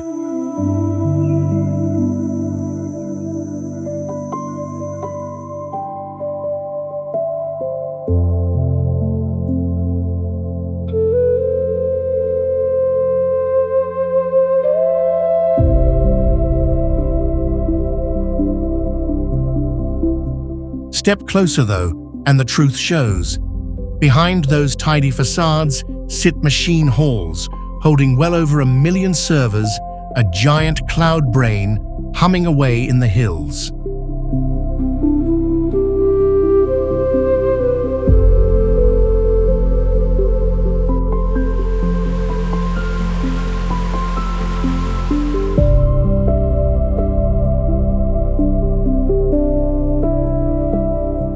The campus spreads across about 250 acres, so large that people scrolling past aerial photos often mistake it for an actual village. The disguise works.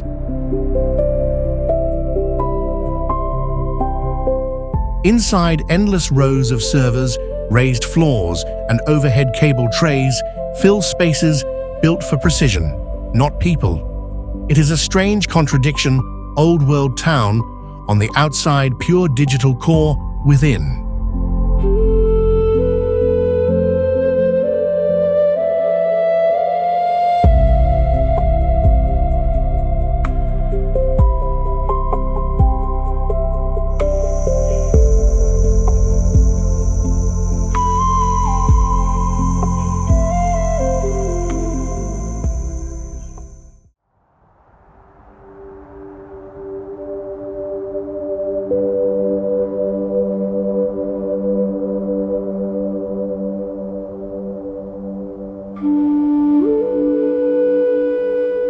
In Sichuan, China, the Tianfu Superterminal opened in 2021 to turn the province into a major aviation gateway for the western half of the country. The building is huge, yet check-in security and boarding still flow in a clear, easy order.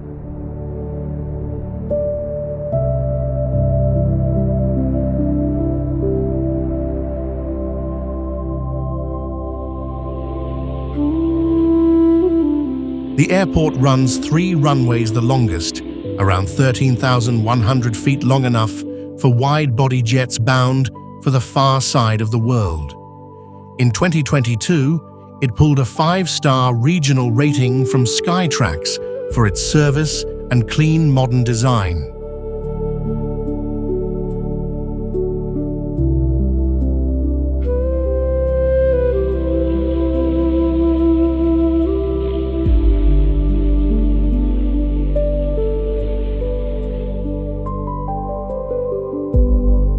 From outside, the scene is all sweeping roofs, wide aprons, and long runways laid across a sea of concrete. The scale is hard to take in from ground level.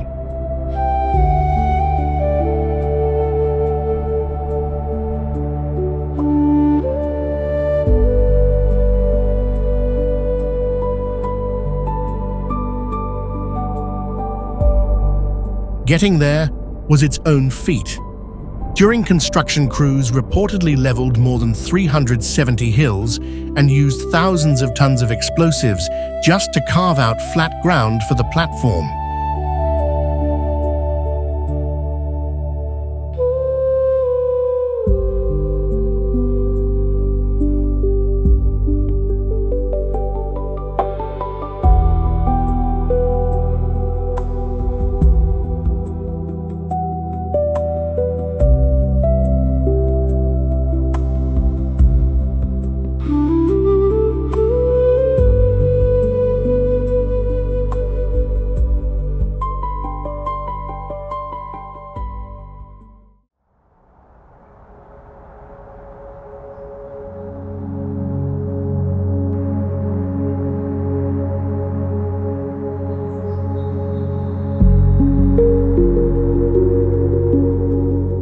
In Jiangsu, China, the Suzhou Industrial Park reads like a clean blueprint of a future city where smart systems quietly manage the water and greenery around it.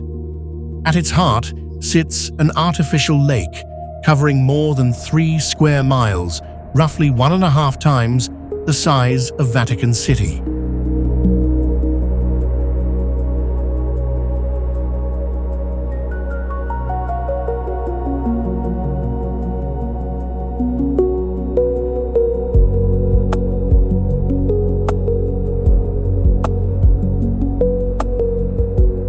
One landmark tower climbs about 987 feet, capped with a dome that works like a gateway between the ground and the sky. Nearby, a huge curved glass dome, one of the largest of its kind, shimmers like a sheet of liquid steel.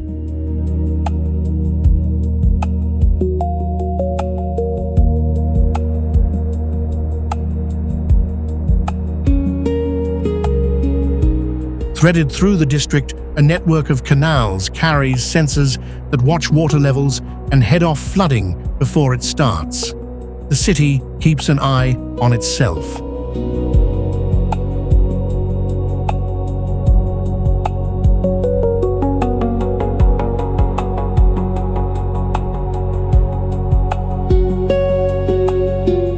All day, autonomous robots roll along the sidewalks, ferrying documents and food to office workers, an ordinary sight here that would stop traffic almost anywhere else.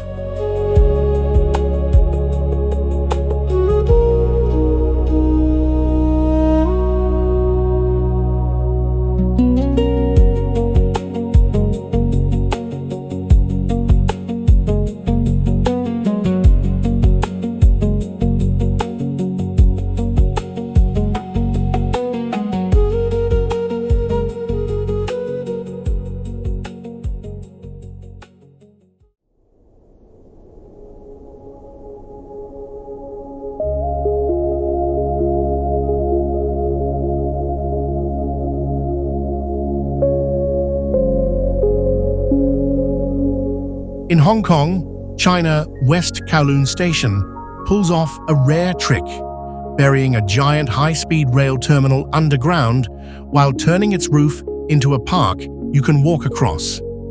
The whole complex covers about 4,300,000 square feet.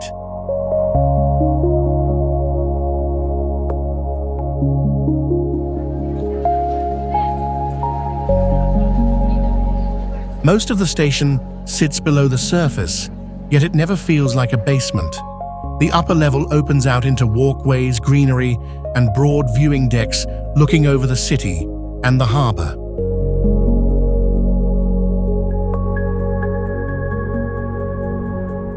That sweeping roof took around 8,000 tons of steel to shape into its long curve, a tough thing to build over an underground transport hub. Inside the main hall, leaning steel columns lift the ceiling high overhead.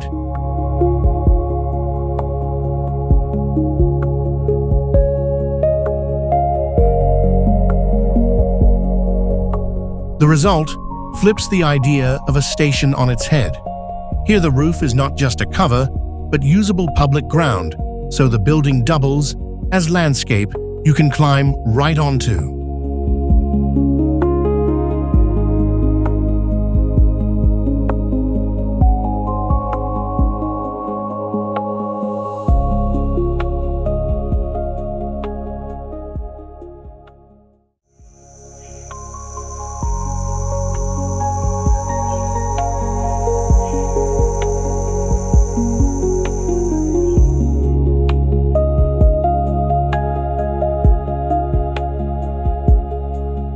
Crossing the Yangtze River in Jiangsu, China, the Runyang Bridge stacks an entire transport network into one structure, carrying an 8-lane expressway and a high-speed railway together. It runs about 4 miles across the wide river.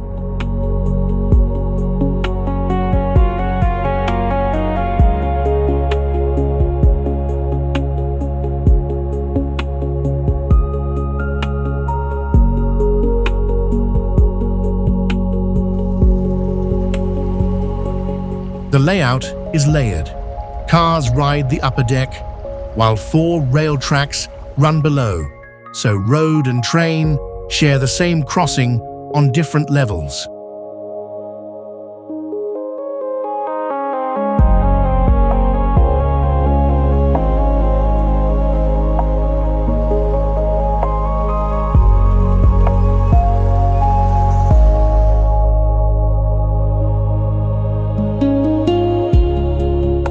Holding it all up are 2 towers rising over 600 feet, strung with massive steel cables that keep the deck rock steady even as fast trains sweep across it.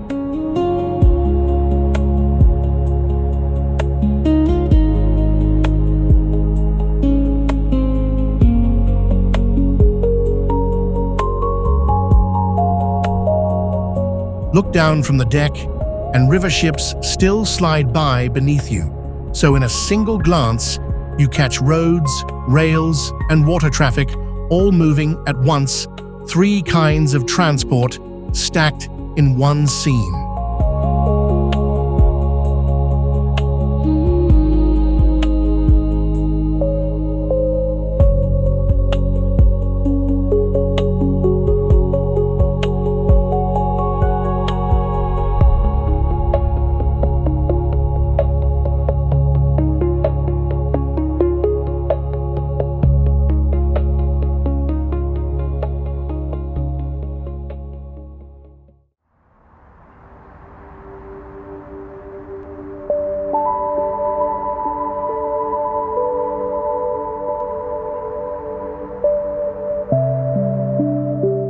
In Shenzhen, China, Mo Kepi folds 2 museums, one for contemporary art and one for city planning, into a single, sharp-edged block. It opened in 2016, across about 949,000 square feet, closer to a full cultural complex than a simple museum.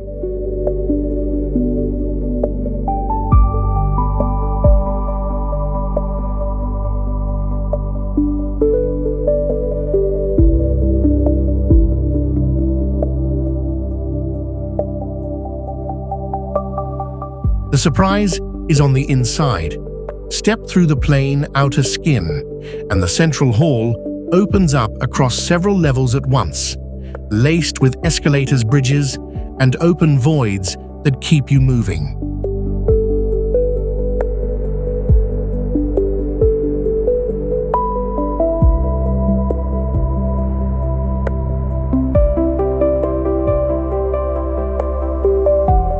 At the core sits a gleaming reflective steel volume holding a cafe, a bookshop, and the roots that tie the two museums together.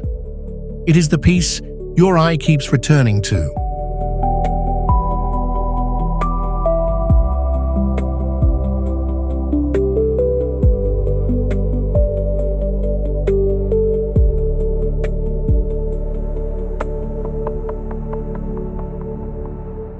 From the street, the building looks sealed and solid, almost blank. Walk in, and it cracks wide open into ramps, bridges, and floors that seem to hang in mid-air.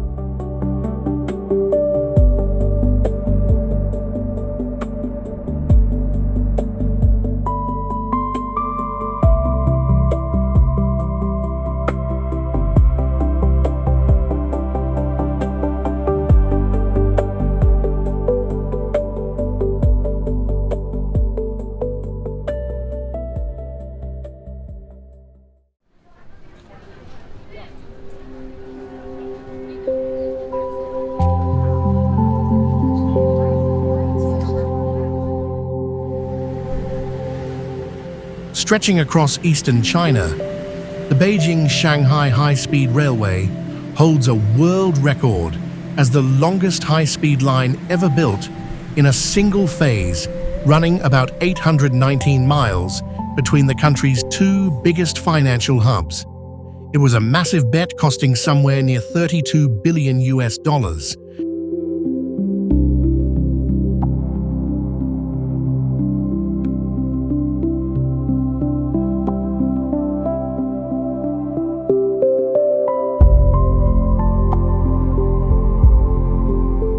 At the speeds these trains hit, even a gentle curve becomes dangerous, so the whole route is laid out with a minimum curve radius of about 4 miles to keep the ride smooth and stable.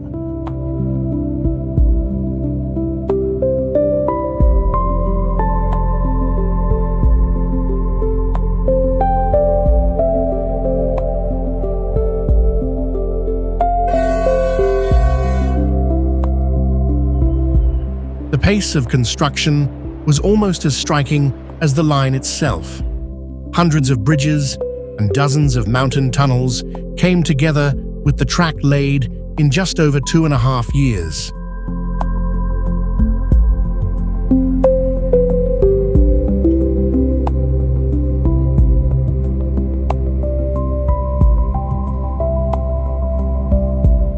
Ride it in business class, and you can sit in the forward cabin just behind the driver, watching the landscape rush straight at you as the countryside blurs past.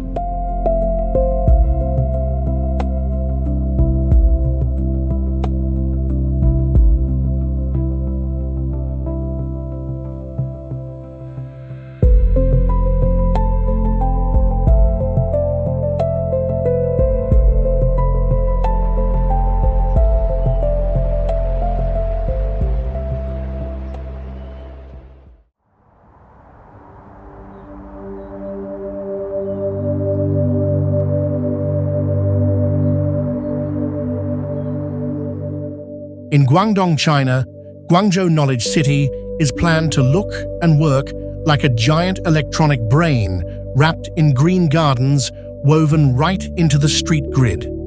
It is one of the country's showcase experiments in blending technology with nature.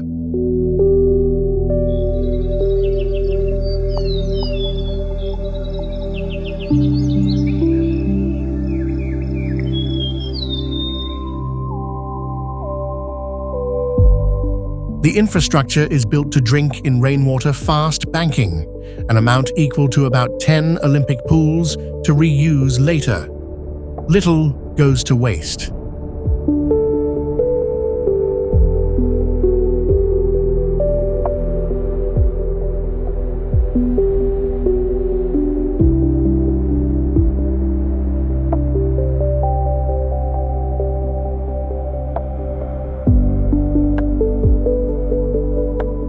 At its center, a pair of towers twists into a double helix shape, borrowed from DNA, a nod to the biotech, and research meant to grow here. With more than 40% green cover, the district acts like a lung filtering dust from the wider city air.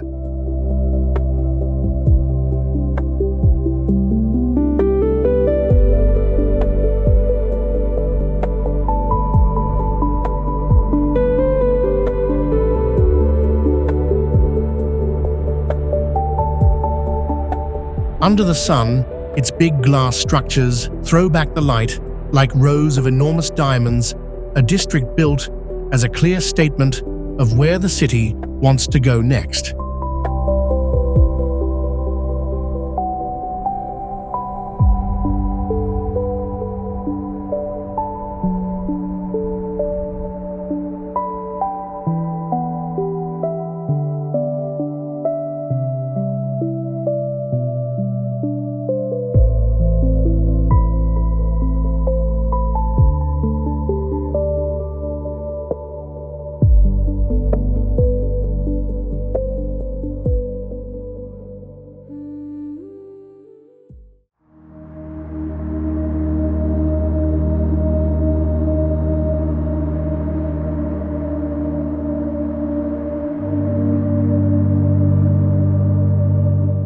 In Hangzhou, Zhejiang, China, the Hangzhou West Railway Station turns the humble train station into a bright, futuristic hub, crowned by a sweeping white roof. Inside, the levels stack up cleanly tying high-speed trains, metro lines, buses, taxis, and walking routes into one connected system.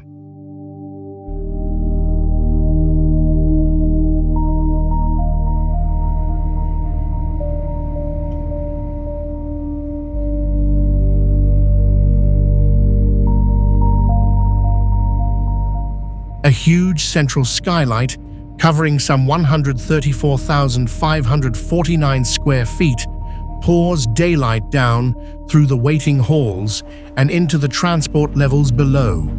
Even the lower floors feel open and sunlit.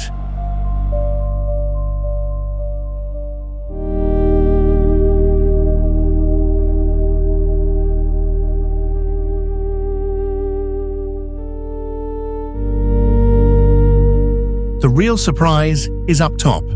The roof carries 7,540 solar panels, so the station quietly generates power while it moves passengers through.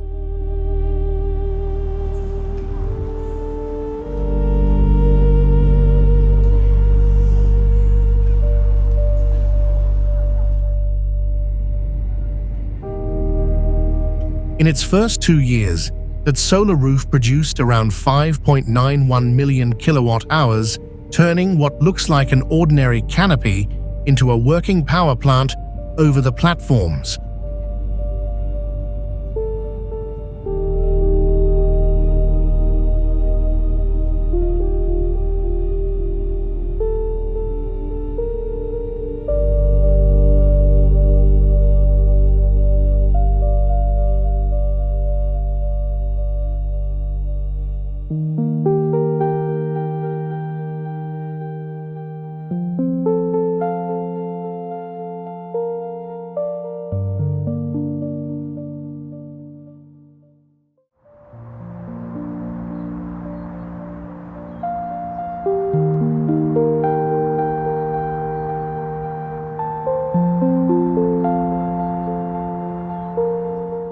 In Sichuan, China, Chengdu Science City spreads out like a tech valley where smooth curving buildings blend straight into the landscape around them.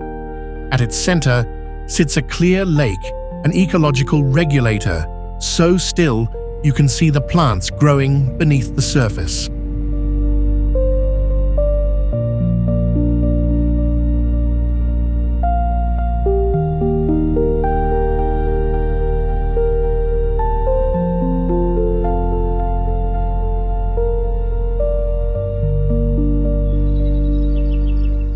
Along its edge runs a stretch of artificial white sand, about 140,000 square feet wide, the size of dozens of basketball courts, a beach dropped into the middle of an inland city.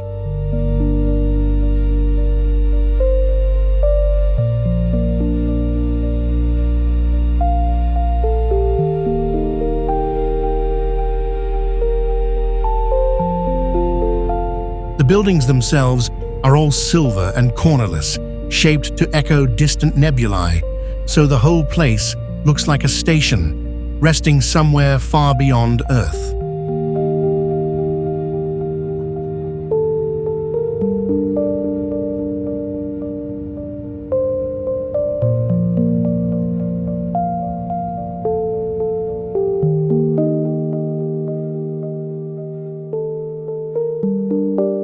Around 70% of the district is given over to greenery and water, with autonomous robots handling the small daily tasks that keep it running. A wide loop path circles the lake for anyone who wants to walk the whole thing.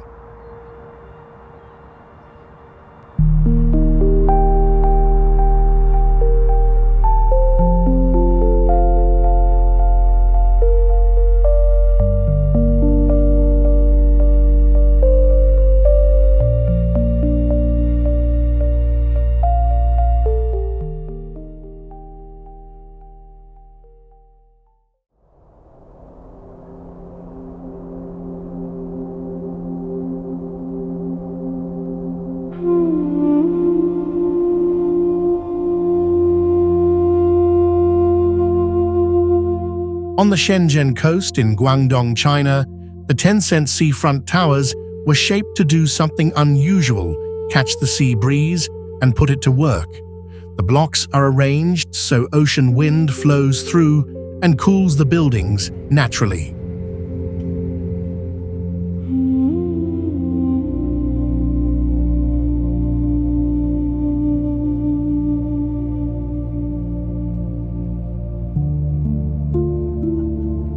That design cuts the tower's energy use and carbon output by around 40%, while the facade is built tough enough to stand up to the super typhoons that batter this coast every summer.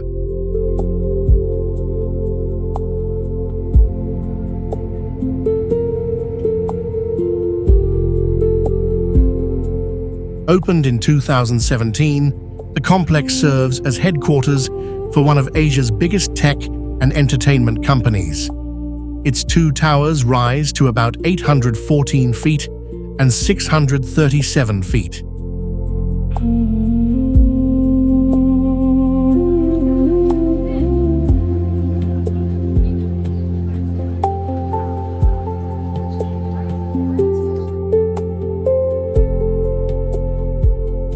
The standout feature is the set of 3 sky bridges, linking them high in the air.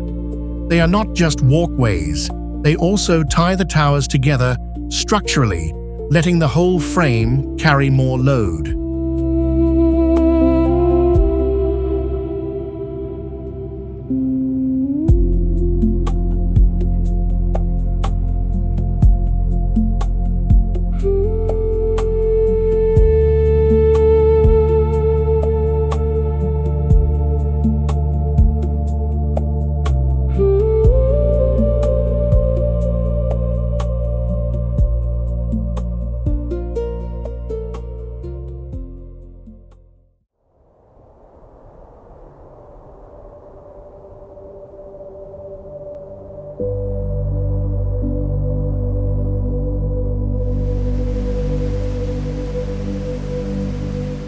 Running through Henan and Hebei in China, the South-North Water Transfer Project is less a single structure than a continent-scale plumbing system linking the Yangtze Yellow and Hai River basins into one connected network.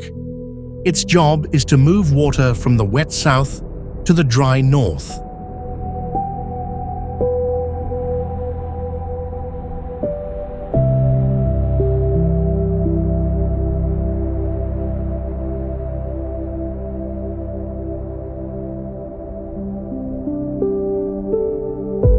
The boldest stretch dives underground. 2 enormous tunnels pass beneath the bed of the Yellow River itself, carrying southern water clean under China's most storied waterway.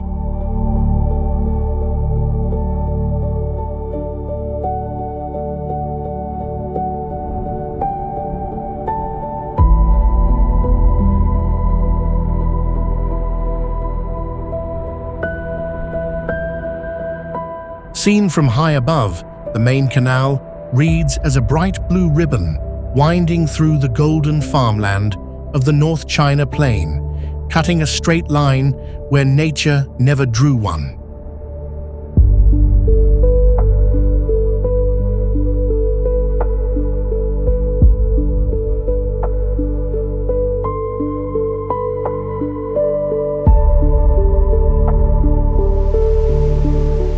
With a price tag past 62 billion US dollars, it stands among the most expensive infrastructure projects ever attempted, proof that some of the boldest engineering here is the kind you barely see.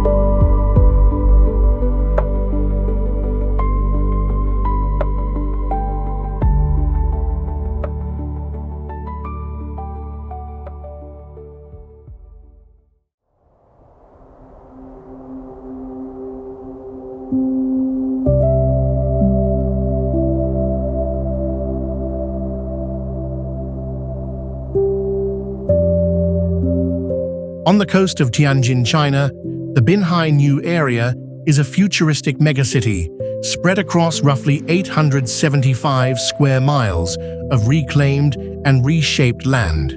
It was built almost from nothing to serve as a testing ground for the city of tomorrow.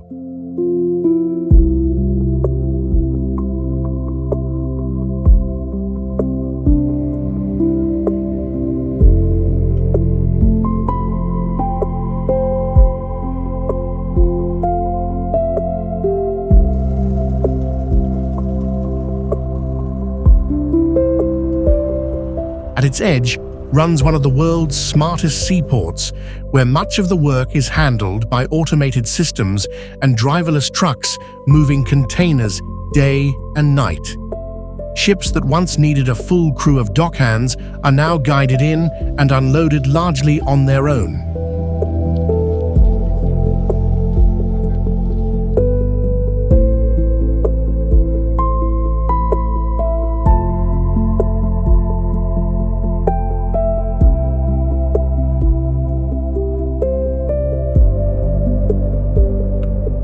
The skyline leans into bold aerodynamic curves, and the district's showpiece library uses robots that can sort tens of thousands of books in about an hour.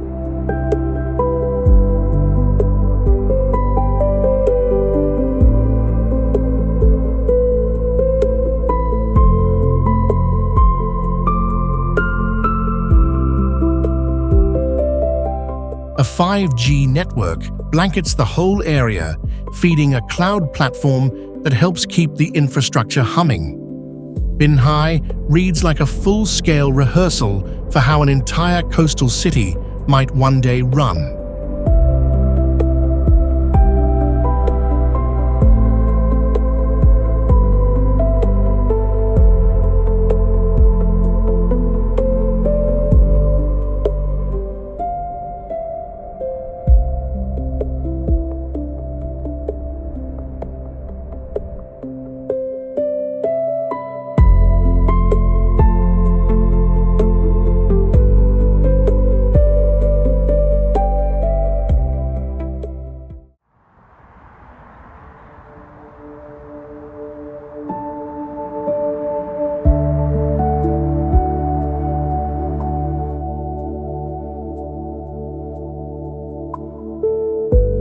Back along the Huangpu River in Shanghai, China, the Lujiazui skyline rises like a forest of steel and glass, and it might be the clearest picture of the future city anywhere on Earth.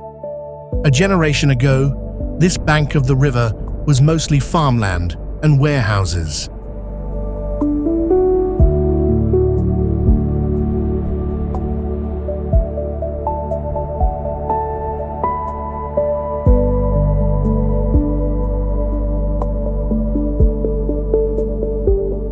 Today, 3 super tall towers crowd together here, the tallest scraping past 2,000 feet. Stacked so close, they seem to lean into one another as they climb into the clouds. High-speed elevators race up more than 100 floors in under a minute.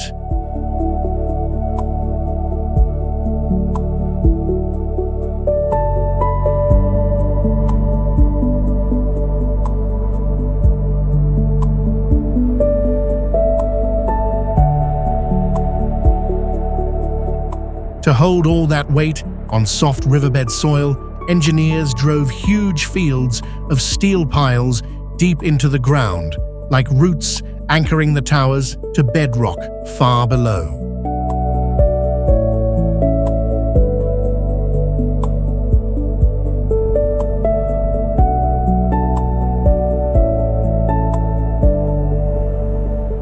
Stand on the waterfront at night, when every tower is lit and mirrored in the river, and it is hard to believe you are looking at a real place and not a scene from a film that has not been made yet.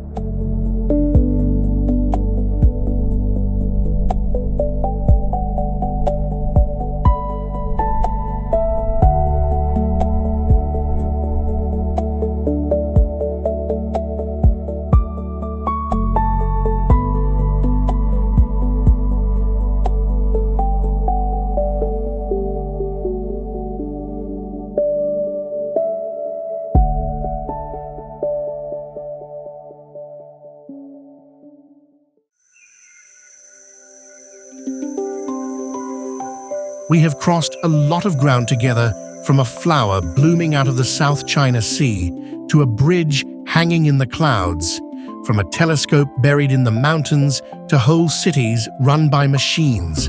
All of it is real, and all of it is out there right now.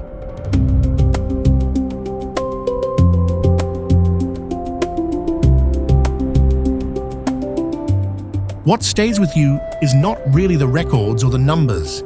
It is the nerve of it, the willingness to look at a canyon, an empty sea, or a bare plateau, and decide to build something there that no one had ever built before.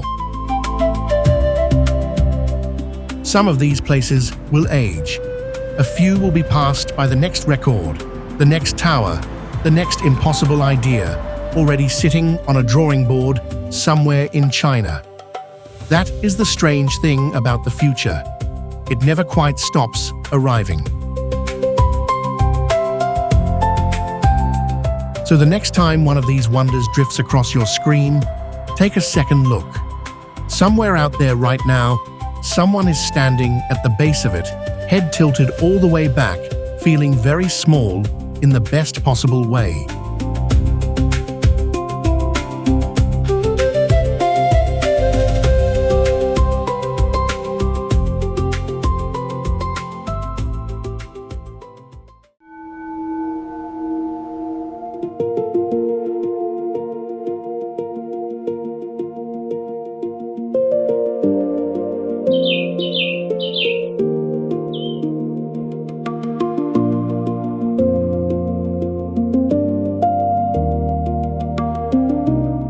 The wind hits you first, then the cold of iron under your fingers, a chain bolted into bare rock, and a strip of wooden planks barely wider than your own feet.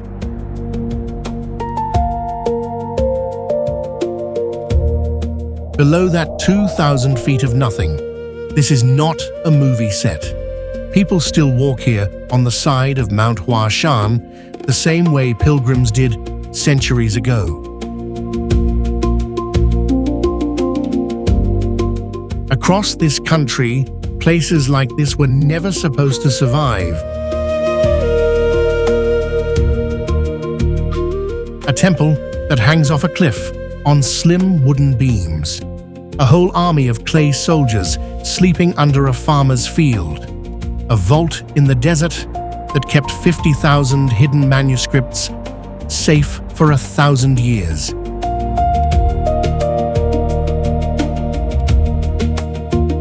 These are China's ancient wonders that defy logic, impossible places where the people who built them seem to have ignored every rule we thought ancient hands had to follow.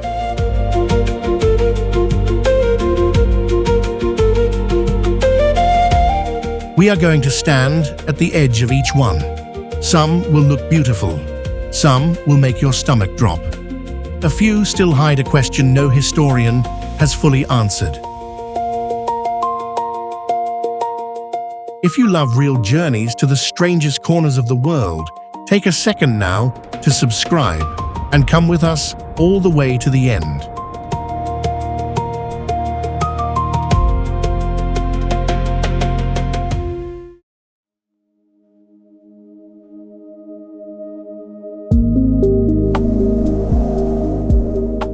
On the white granite shoulders of Mount Huashan in China's Shanxi province, Taoist pilgrims have climbed toward the sky for well over 1,000 years. This is one of the country's 5 sacred mountains.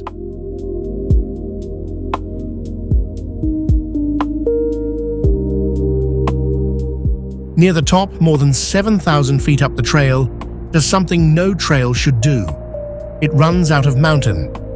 What is left is the plank walk, a line of narrow wooden boards, bolted to a sheer vertical cliff with iron chains for your hands and open air for everything else.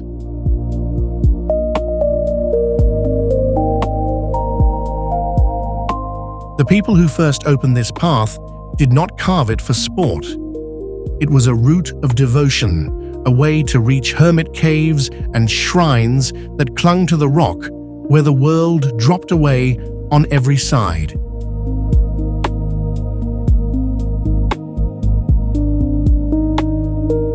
They drove wooden planks, iron pins, and chains straight into the cliff face, then trusted them with their lives. From the valley below, the walk looks like a single splinter of wood stuck to the stone, so thin it seems impossible that anyone crosses it at all.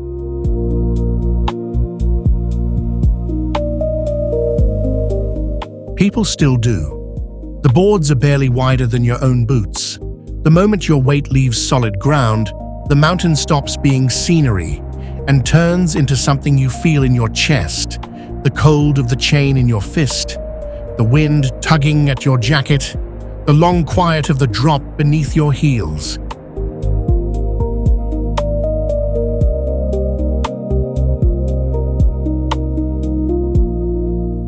It remains one of the most spine-chilling bucket list climbs on Earth. And the ones who opened it had no harness, no helmet, and no way down but the way they came.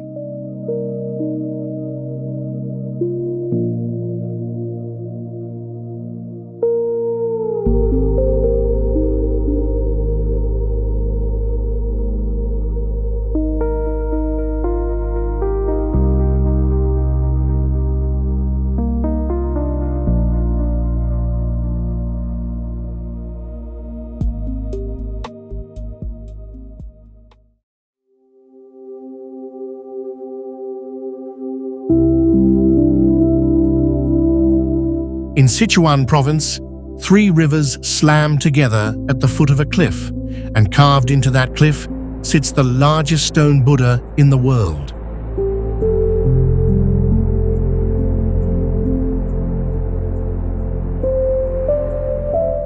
The Leshan giant Buddha rises about 233 feet from feet to crown, so vast that a grown adult standing on one of its toes barely reaches the top of the foot.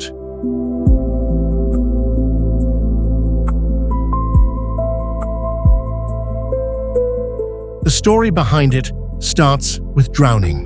Where the Min, the Dadu, and the Qingyi rivers met, the water turned violent and pulled boats and fishermen under.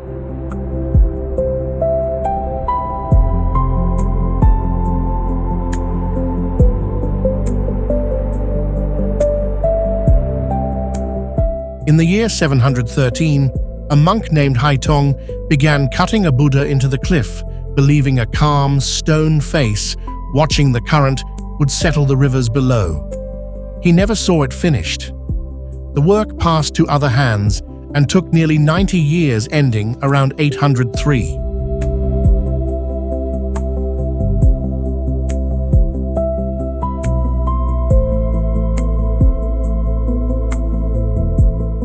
What lifts it past being a giant statue is how it came to be. Haitong's workers did not build a Buddha and set it down. They freed it from the mountain itself, releasing the head, the shoulders, the folded hands, and the legs out of solid sandstone.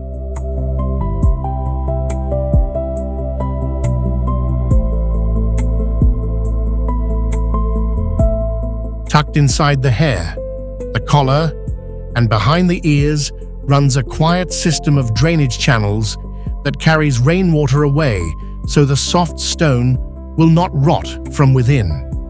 The shoulders alone span about 92 feet. A single finger runs close to 27 feet longer than two cars parked end to end.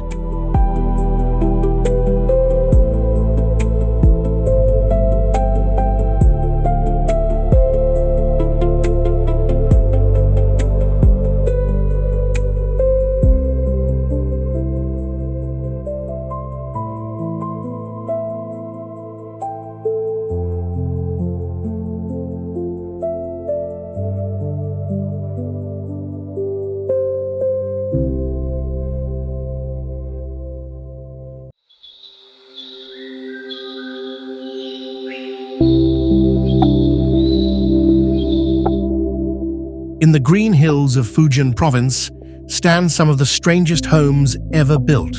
Spread across about 75 miles of rice paddies, tea hills, and bamboo forest are the Fujian Tulu, great round earthen buildings raised by the Hakka people who arrived in these mountains as outsiders and built homes that could double as fortresses.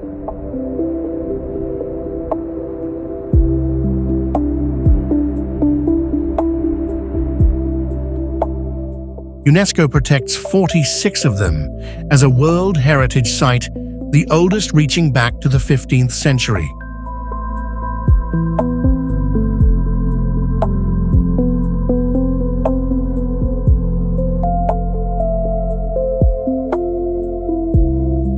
They were made from almost nothing. Rammed earth, packed rock hard, bound with bamboo, wood, river stone, sand, and lime, then stacked into walls up to 5 feet thick and 60 feet tall.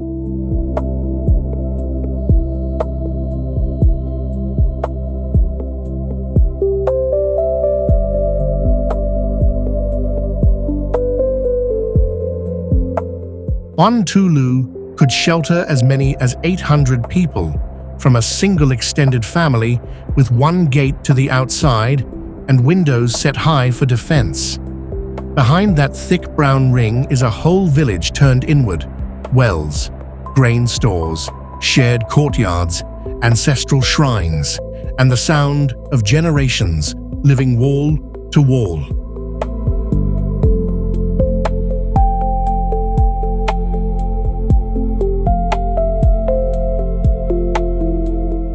From the air, they looked like nothing else on the planet, enormous clay rings dropped into the fields.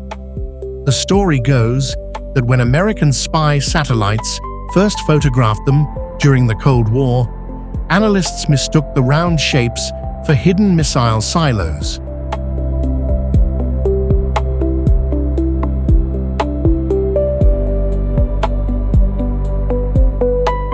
The truth was quieter and far older. Families who turned their fear of the outside world into walls thick enough to raise children behind for hundreds of years.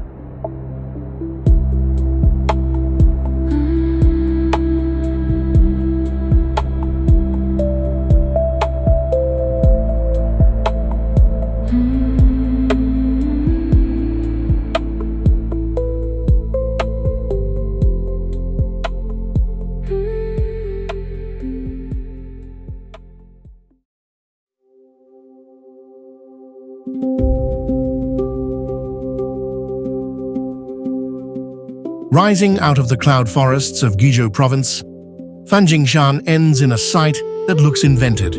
Two small temples sit on the very top, but not on a wide, safe summit.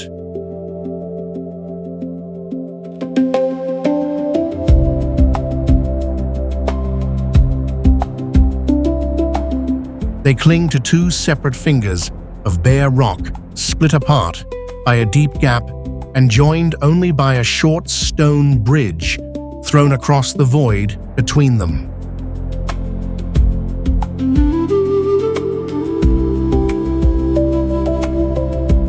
To reach the Red Cloud's golden summit, pilgrims climb thousands of stone steps up a peak that pushes through the clouds themselves.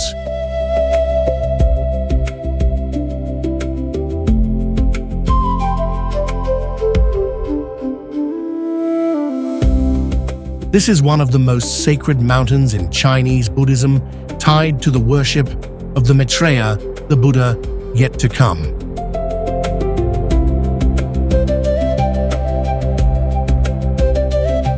That belief is the whole reason those two temples exist, in a place that should hold nothing at all. People did not build here because it was possible. They built here because the higher and harder the climb, the closer the faith felt to heaven.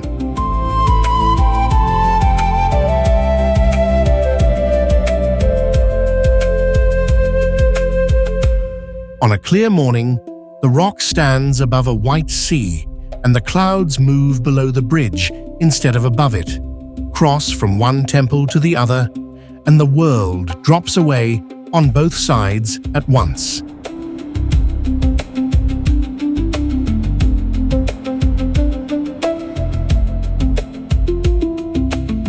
It is the kind of remote, hard-won place that explains why people will spend a lifetime saving for a single pilgrimage just to stand where the mountain runs out and the sky begins.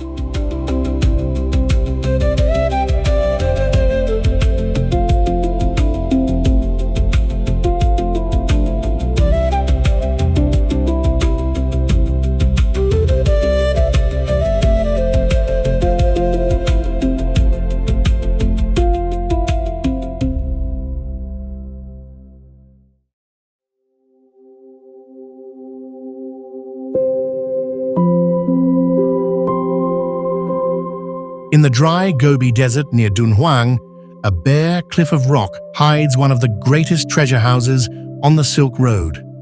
The Mogao Caves began in the year 366, when wandering Buddhist monks cut the first shrine into the stone.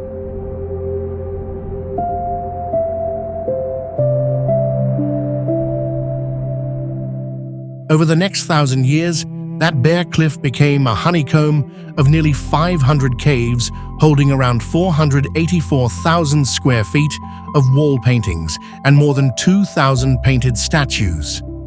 A UNESCO World Heritage Site built one carving at a time.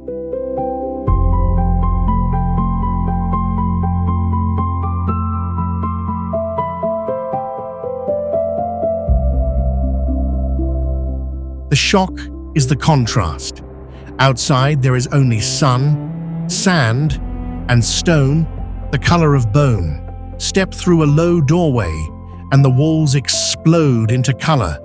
Buddhas, flying spirits, merchants, musicians, and entire painted worlds glowing in the dark.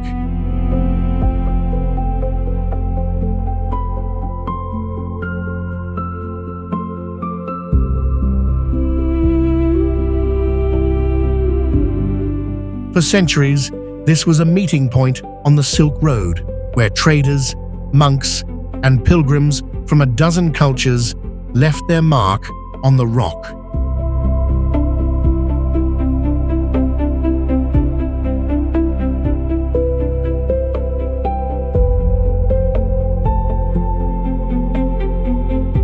Then, there is the secret room. In 1900, a Taoist caretaker named Wang Yuanlu noticed a crack behind a painted wall and opened a chamber that had been sealed for nearly 1,000 years. Inside lay more than 50,000 manuscripts, scrolls, and paintings, a hidden library of a lost age packed away and forgotten in the desert until the moment that wall came down.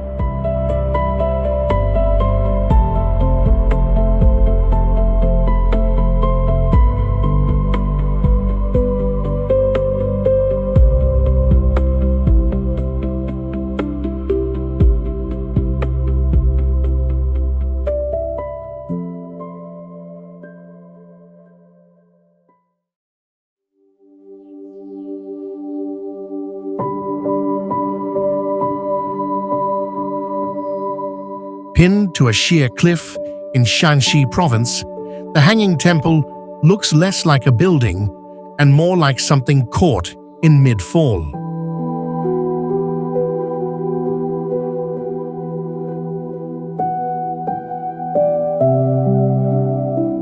Its halls and walkways sit roughly 164 to 246 feet above the ground, and from below the whole structure seems to float between the mountain and the empty air in front of it.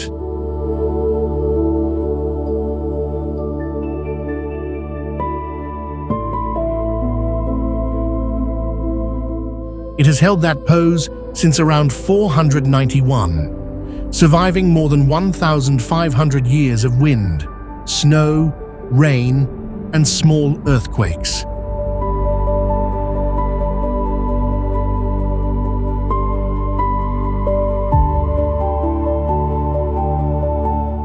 What holds it up is hard to believe even when you are looking at it. The temple does not rest on a broad foundation. It hangs on slender wooden beams driven deep into the cliff, so the floor beneath your feet is supported by little more than poles sunk into rock.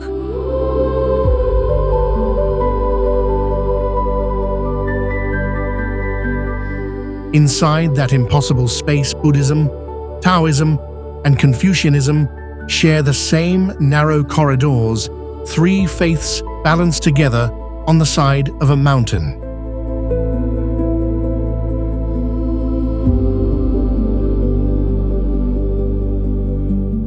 Walk those passages, and every step feels like both a prayer and a dare, with sacred halls on one side and a long drop on the other. So here is an honest question for you.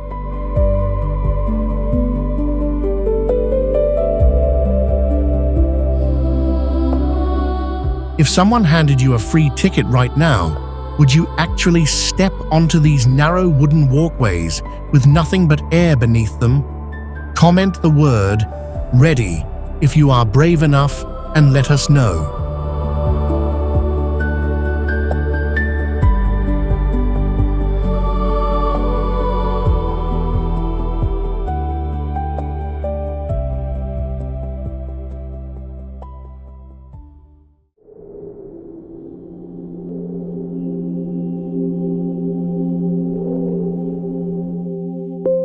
Beneath the farmland of Lintong, near Xi'an in Shanxi province, an entire army stands, frozen in the dark.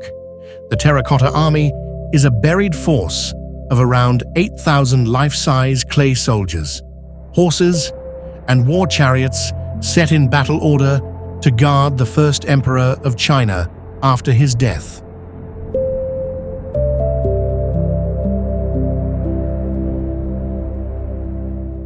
It is one of the most astonishing archaeological discoveries ever made, and for more than 2,000 years, nobody knew it was there.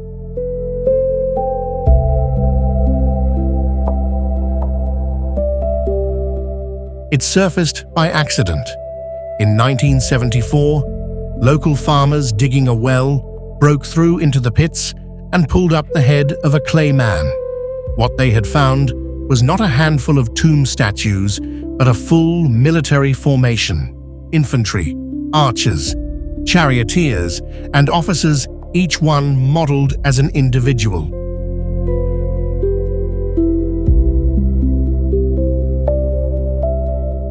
Every warrior carries a different face, a different hairstyle, a different set of armor, and a different stance, as if real soldiers had been turned to clay where they stood.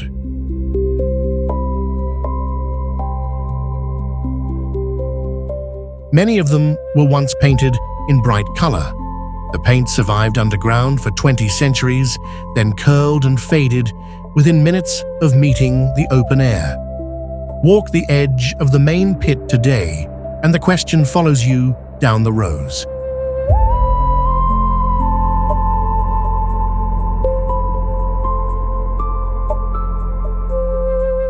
How afraid of death do you have to be to raise an army of 8,000 and order it to stand guard in the dark forever?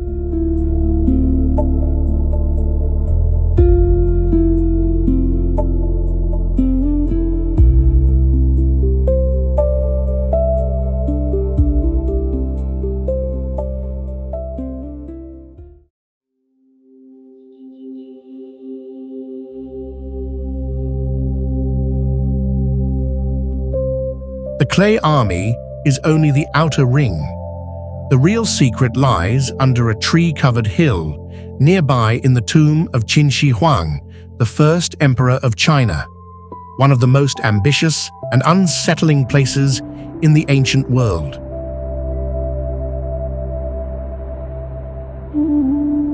This is not a single grave, but a funerary complex spread across about 20 square miles, an entire underground empire laid out beneath the earth.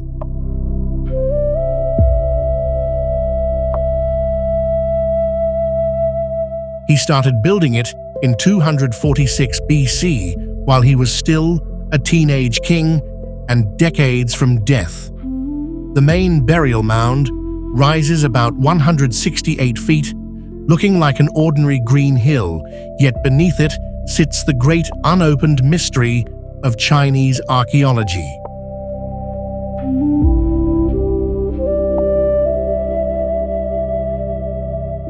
The central chamber has never been excavated. The famous army may be nothing more than a guard post at the edge of something far larger and stranger.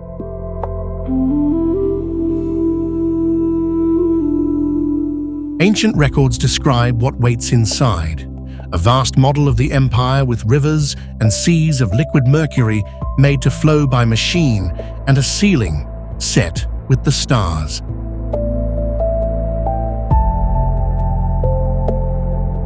For a long time, that read like legend. Then modern surveys of the soil above the mound found mercury readings far higher than the surrounding land, exactly where the old texts said the rivers should be. The tomb has not been opened, partly out of respect and partly out of fear of destroying what is inside.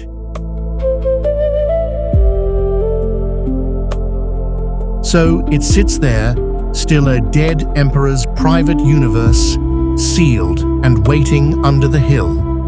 If a buried world like this gives you chills, subscribe and stay with us, because the strangest discovery on this list is still ahead.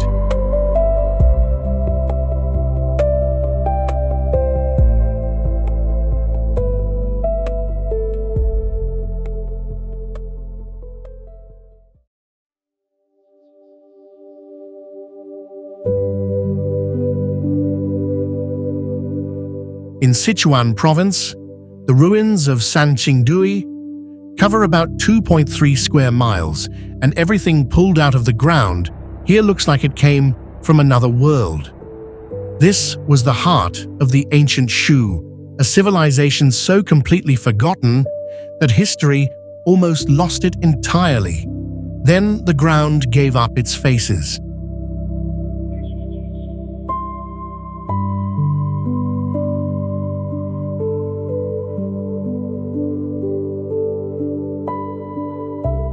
Buried in sacrificial pits were bronze masks with eyes that bulged straight out of the metal, ears stretched wide, and features that match no other culture in ancient China.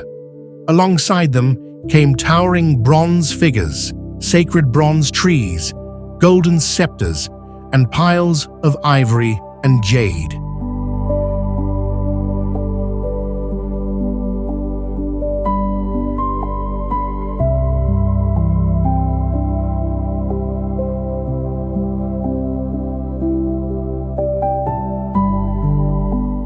first two pits, found in 1986, held more than 6,000 objects.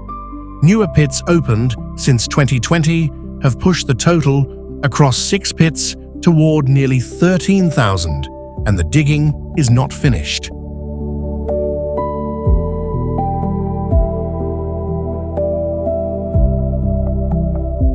The eeriest part is the silence. The shoe left no writing anyone can read, so these staring bronze faces are the only voices they have. We can hold their masks, scan them, and date them, and still have no idea what they believed, why they buried it all, or what those enormous eyes were meant to see.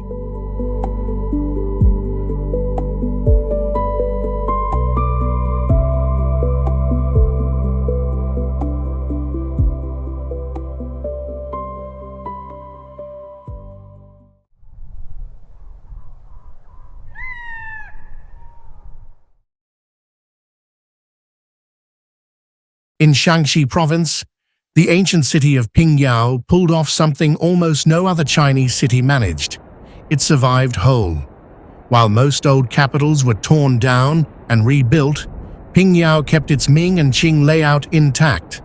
The same walls, streets, courtyard homes, shops, and temples now protected as a UNESCO World Heritage Site.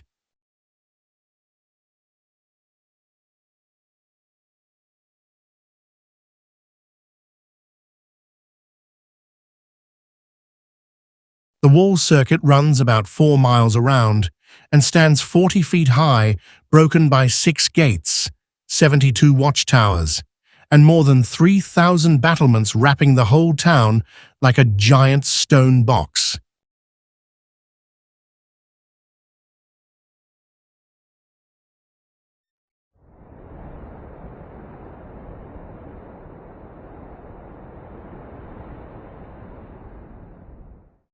Inside that box was once the richest financial center in the country.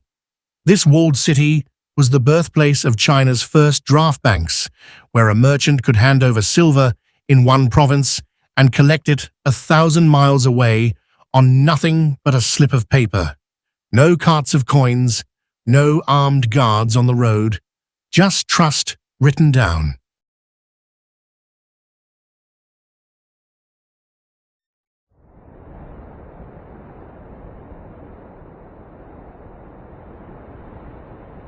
Seen from above, the grey tile roofs and narrow alleys still fit neatly inside the old walls, and people still live in them, which is the strangest part of all.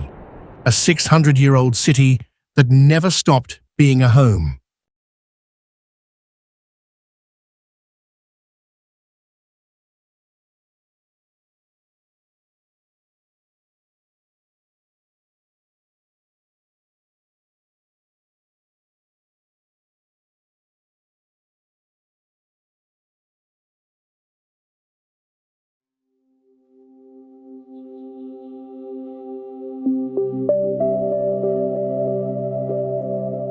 Carved into the sandstone cliffs of Chongqing, the Dazu rock carvings turn an entire hillside into a story you can walk through.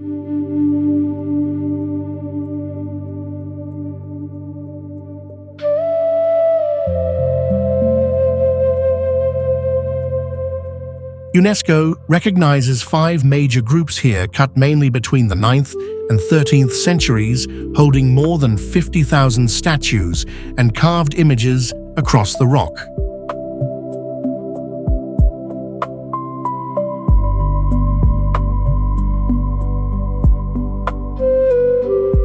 Buddhism, Taoism, and Confucianism all share the same cliff face, woven into one connected system of belief, found almost nowhere else in the country.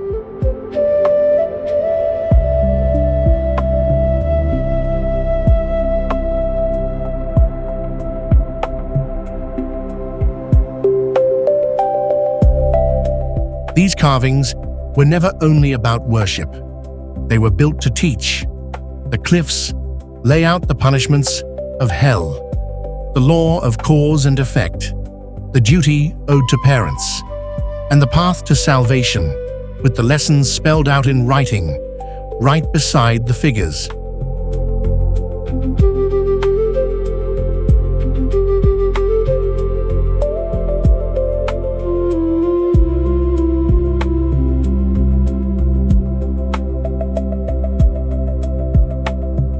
For ordinary people who could not read books, this was the lesson itself, a moral textbook, the size of a mountain, painted in color and aimed at everyone who passed.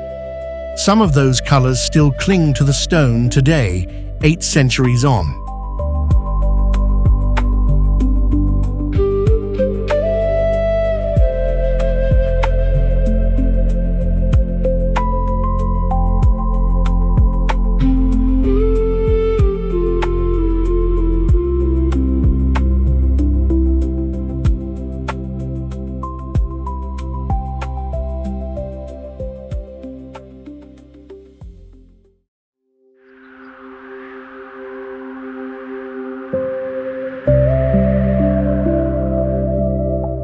Out in the desert near Turpan in Xinjiang, the ruins of Jiaohe sit on a high plateau shaped like a leaf, with a river splitting around it on either side. The name means the place where the rivers meet.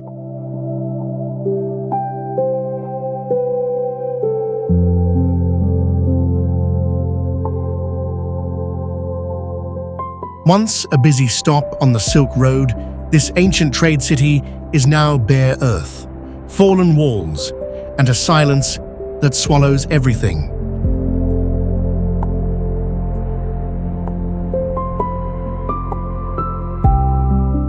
Its builders did something backward. Instead of stacking a city up from the ground, they carved it down into the earth-cutting streets, homes, and temples straight out of the solid plateau.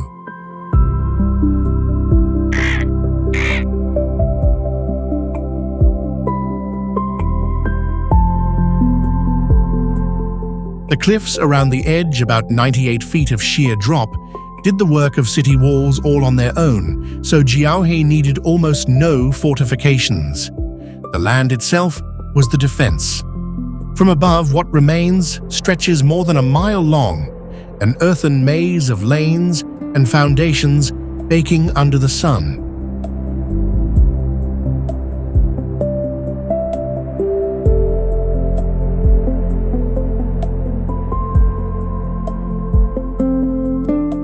It is one of the best preserved earthen cities left on Earth, and also one of the loneliest, a place that was loud with trade and soldiers and ordinary days now gone completely quiet under the desert light.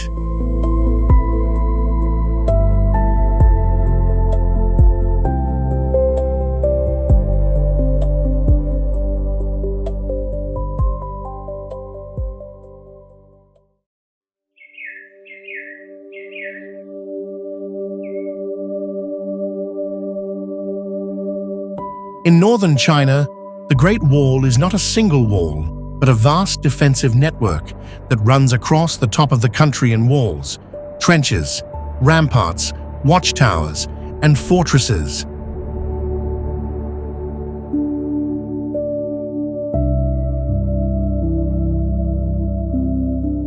Its scale barely makes sense.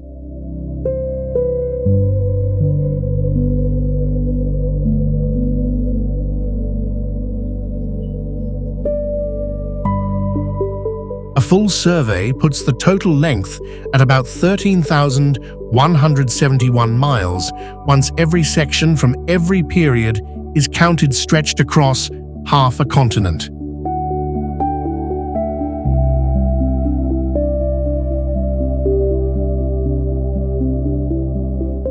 This was built and rebuilt for more than 2,000 years, from around the 3rd century BC to the 17th century, through one dynasty after another.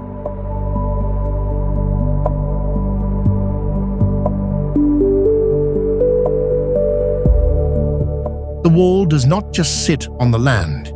It uses the land as a weapon, riding the spines of mountains, following ridgelines, and clinging to slopes too steep to climb turning the country's own terrain into a barrier.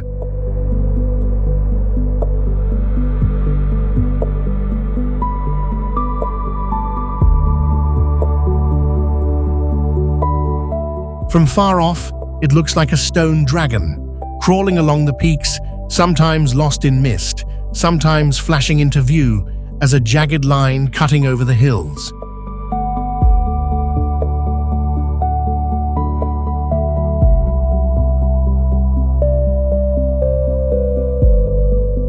And the most haunting thing about it is not the size.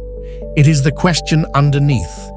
What did a people have to fear, and how powerful did they have to become to wall off the edge of an entire empire for thousands of miles?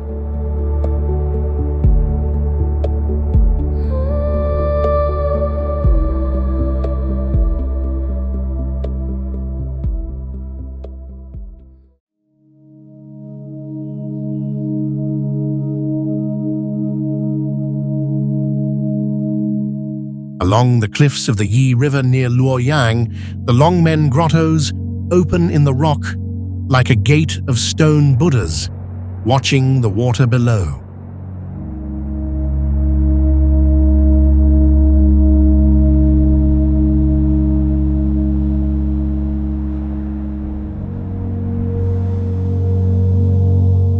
Over a cliff face, about 6/10 of a mile long, ancient hands carved more than 2,300 caves and niches, then filled them with close to 110,000 stone statues. This is a UNESCO World Heritage Site, cut one figure at a time.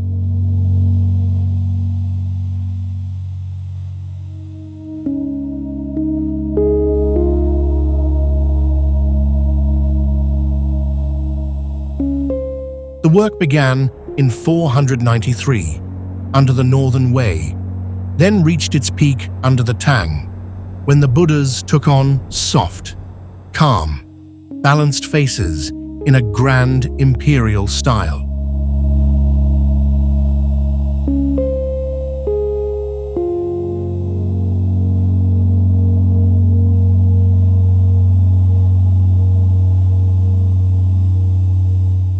The shock here is scale set against scale.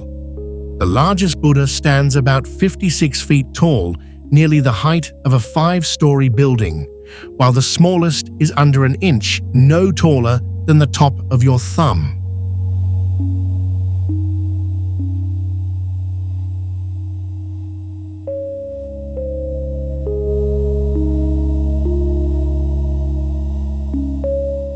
Scattered among the figures are around 2,800 carved steles and inscriptions, turning the whole cliff into a library written in stone.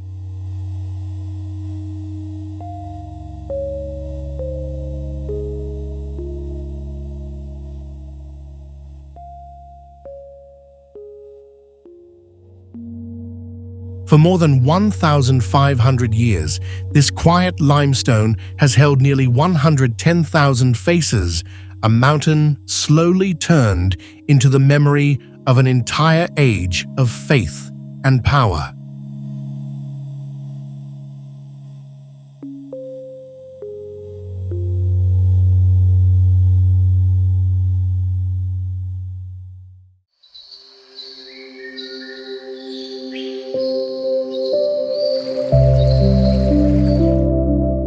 In Sichuan province, Dujiangyan solved a problem that should have needed a dam, and solved it without building one at all. For more than 2,250 years, it has tamed the Minjiang River and watered the fields of the Chengdu Plain, and it still works today.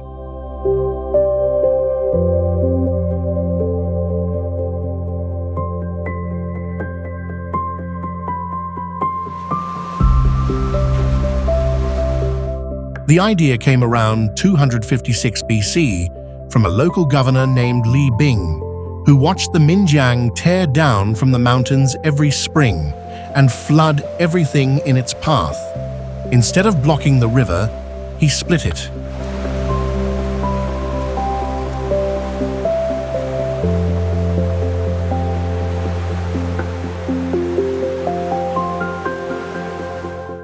system has 3 working parts that read like an ancient machine made of earth and water. A long levee called the Fish Mouth divides the river into 2 streams. A weir called the Flying Sand Spillway throws off floodwater and washes out silt. And a narrow cut called the Bottleneck Channel meters the clean water into the canals beyond.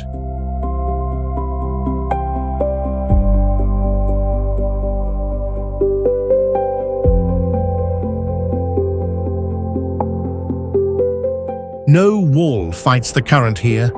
The land does the work, telling the water where to split, where to slow, and where to feed the plain on its own.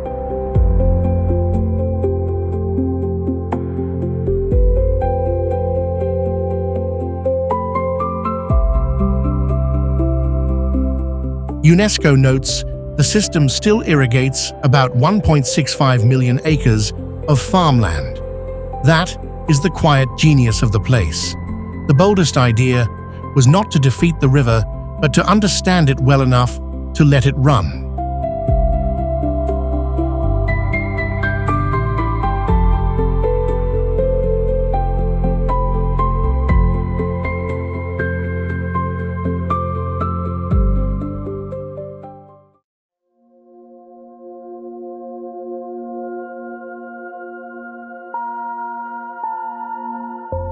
Near Datong in Shanxi province, a long sandstone ridge has been hollowed into a Buddhist world as if the whole cliff opened thousands of stone eyes at once. The Yungang grottos hold 252 caves and niches packed with about 51,000 statues, one of the largest groups of Buddhist carving in ancient China.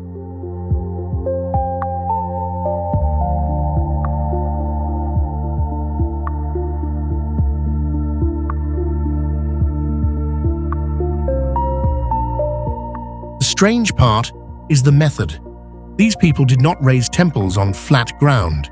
They cut the worship halls, the statues, the ceilings, and the pillars straight into the body of the mountain itself.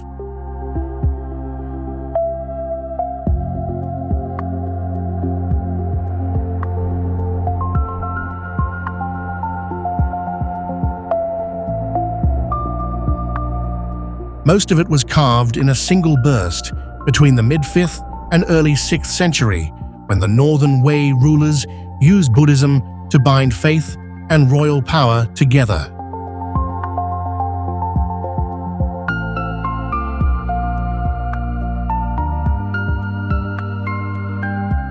On one cliff face, the art of South Asia, Central Asia, and China blends into single faces, Buddhas that look at once foreign and familiar.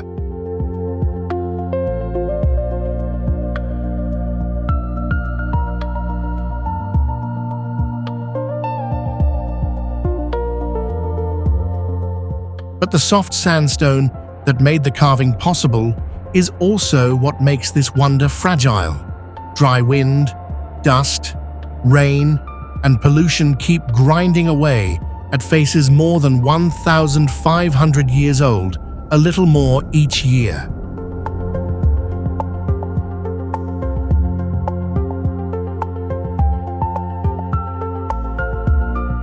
It is a masterpiece quietly dissolving in real time, and that is part of what makes standing before it feel urgent.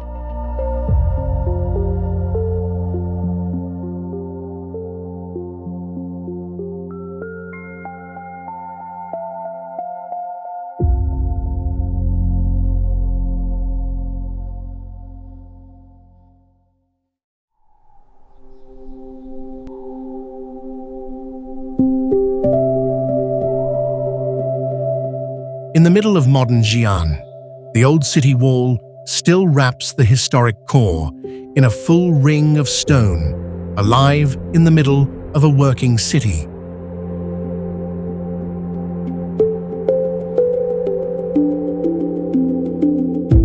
The circuit runs about 8.5 miles and never breaks, standing roughly 39 feet high with a top so wide between 39 and 46 feet that visitors walk and cycle the old patrol route today.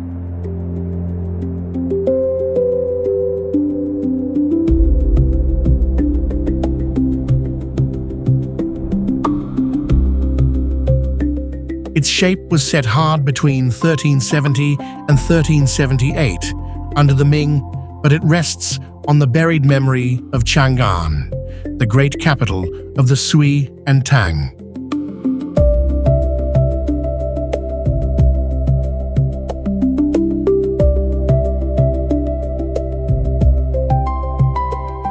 The best moment here is the clash of centuries in one frame. Old bricks, weathered watchtowers, a quiet moat, and glass high-rises all share a single view, 600 years of history stacked into one glance, with people walking along the top as if time were a road.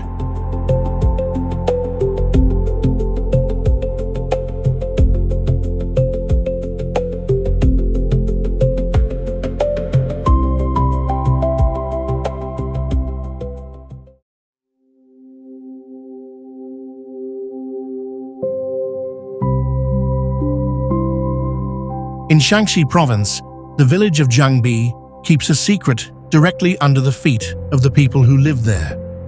On the surface, it looks like any old walled settlement with stone roads, plain houses, small temples, and gates worn smooth by centuries of ordinary life.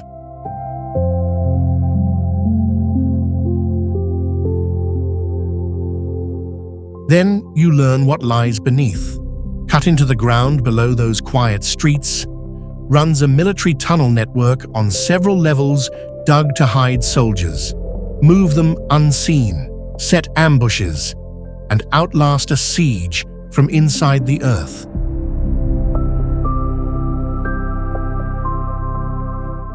The land made the place easy to hold and hard to break, with walls about 33 feet high, deep ravines guarding 3 sides, and a mountain at its back.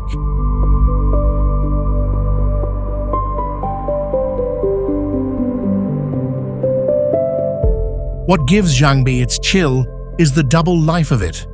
Above children and cooking smoke and the slow rhythm of a farming village.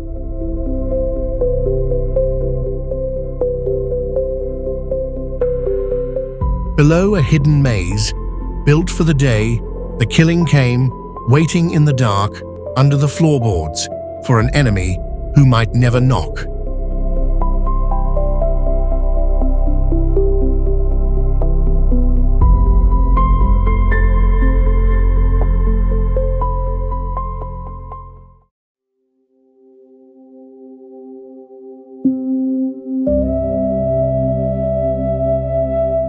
Outside, Hangzhou, buried under mud and rice fields, lie the remains of a city more than 5,000 years old that quietly rewrites what we thought early China could do.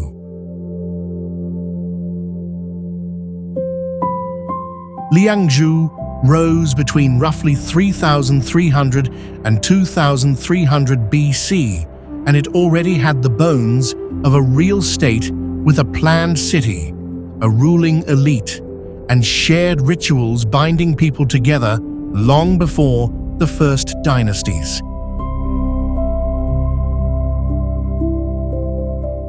Here is what stops archaeologists in their tracks. This Stone Age society already controlled water on a massive scale, raising dams, cutting canals, digging moats, and shaping wetlands to manage flood and field.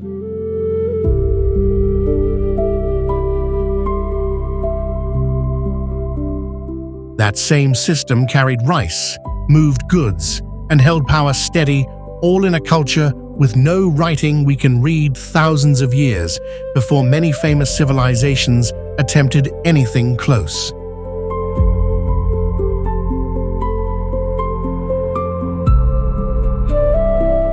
The whole protected landscape spreads across about 3,543 acres, ringed by a buffer zone of more than 24,660 acres of earth, water, and paddy. Today, It is a UNESCO World Heritage Site.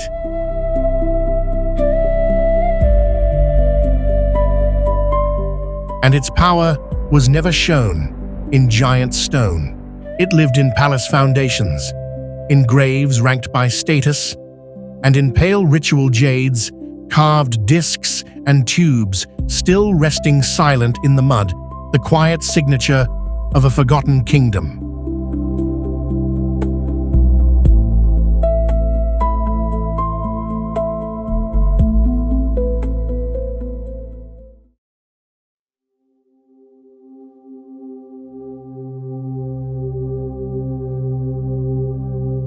At the western end of the Hexi Corridor in Gansu Province, Jiayuguan stands as the final lock on the Great Wall, the last gate before the empire gave way to open desert.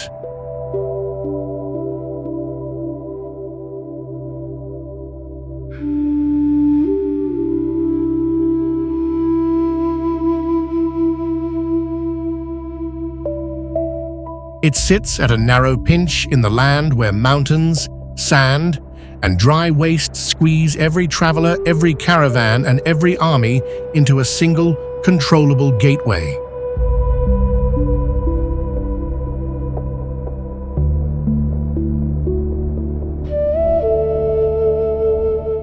Construction began in 1372 under the Ming, then hardened over generations from a simple border post into a full desert fortress.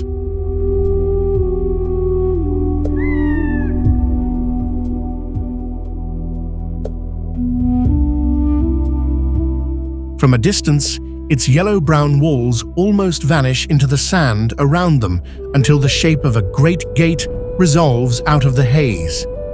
This was the edge of the known world, the line between order and trade behind you and the uncertain land waiting beyond.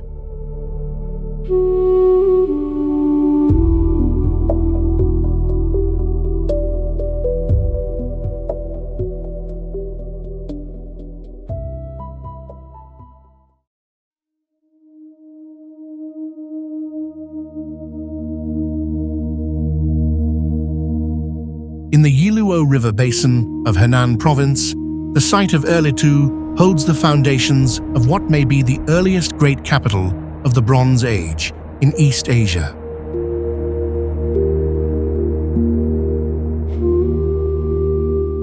Today there is little to see above ground, just earthen platforms, excavation pits, and a set of questions that refuse to close. The site spreads across about 741 acres, large enough to have been a true center of power, with a planned core and clear zones of activity.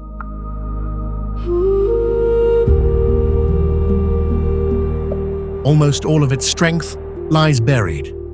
Only as the digging goes down, layer by layer, do the rammed earth palaces, the roads, the noble tombs, the bronze foundries, and the ritual grounds rise back into view.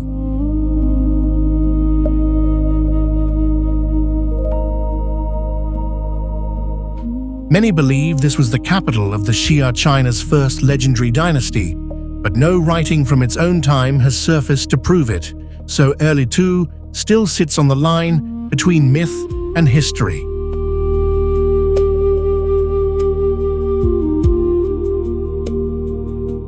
One object captures the whole mystery. A dragon more than 28 inches long, assembled from over 2,000 tiny pieces of turquoise laid into a single grave.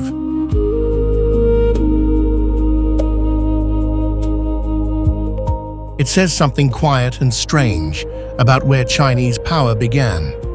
Not in towering walls, but in patient symbols, hidden in the dark.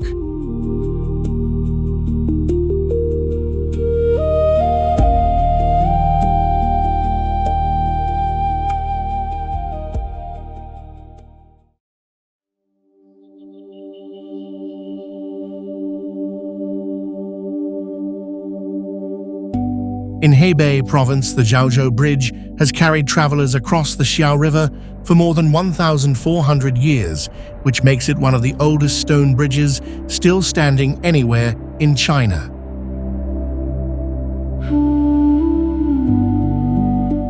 It was built around 605 during the Sui dynasty, led by a craftsman named Li Chun, and the idea behind it was centuries ahead of its time.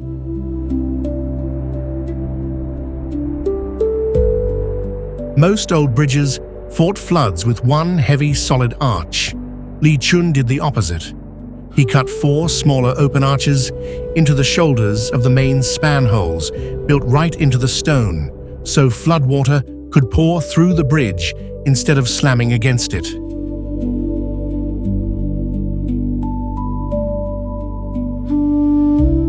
That single move lightened the whole structure and let the river pass. The main span reaches about 122.6 feet, yet rises only around 23.9 feet, giving it a long, low, gentle curve made for carts, horses, and people to cross.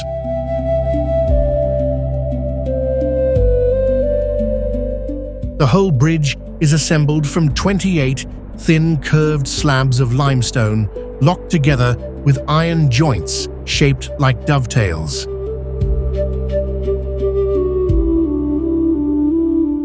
Europe would not build anything quite like it for hundreds of years. Standing here, you are looking at geometry old enough to predate most of the world's famous bridges, still doing its job over the water.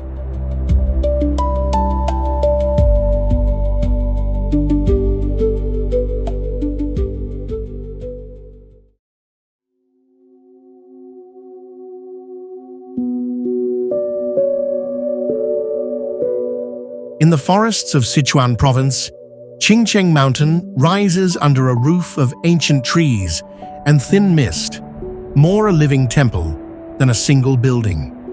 UNESCO records that back in 142 AD, a teacher named Zhang Ling founded Taoist teaching here, which makes this one of the true birthplaces of Chinese Taoism.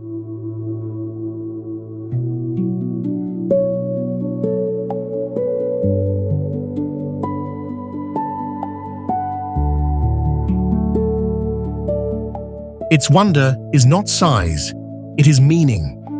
A green forested mountain held a central place in Chinese thought, ritual, and faith for nearly 2,000 years.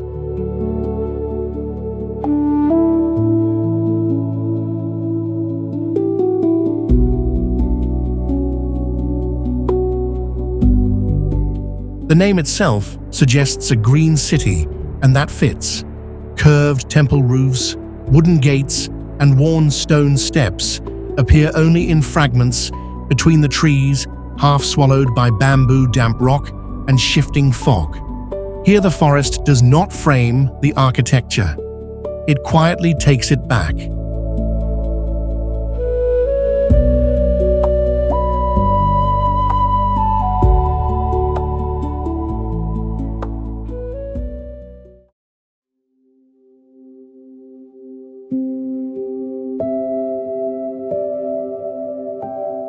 About 56 miles northwest of Dunhuang, in Gansu province, a lonely square of rammed earth stands in the open desert. This is Yumen Pass, the Jade Gate, the point where ancient China stopped and the Silk Road into the western regions began.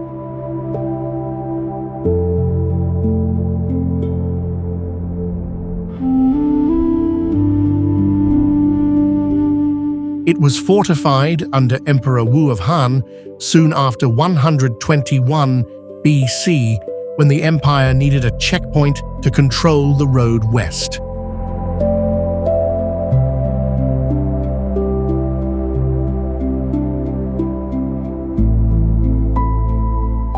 What remains is a near-square fort, roughly 82 by 89 feet and 32 feet high, weathered but still standing. That alone is remarkable.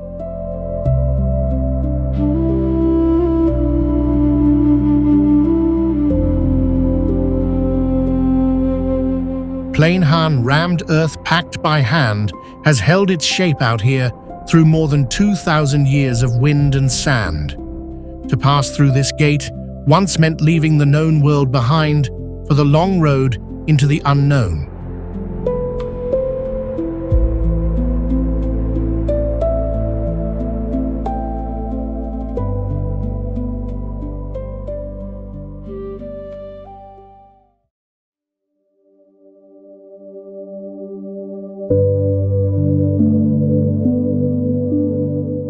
Near Anyang in Henan province, the ruins of Yinshu look out of history straight at you through writing scratched into bone. This was the capital of the late Shang dynasty lived in from about 1300 to 1046 BC, and it is the first Chinese capital confirmed directly by archaeology and by its own written records.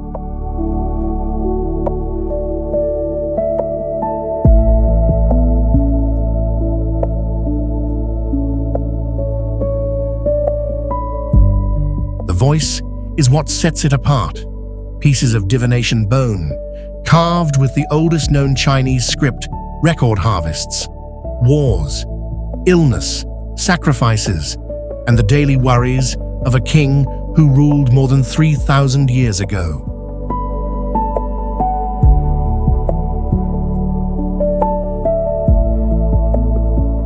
Beneath this low flat ground once stood rammed earth palaces, craft workshops, chariots, ritual bronzes, royal tombs, and sacrificial pits. Stand here, and you are standing on the place where recorded Chinese history first learned to speak.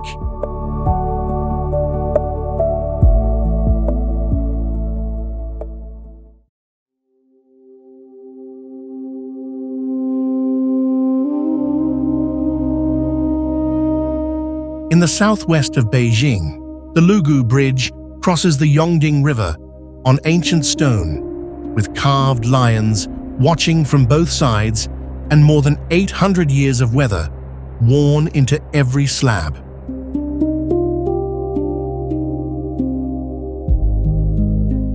It was built between 1189 and 1192 under the Jin dynasty. About 874 feet long, with 11 stone arches, it lies low and solid and evenly paced across the water.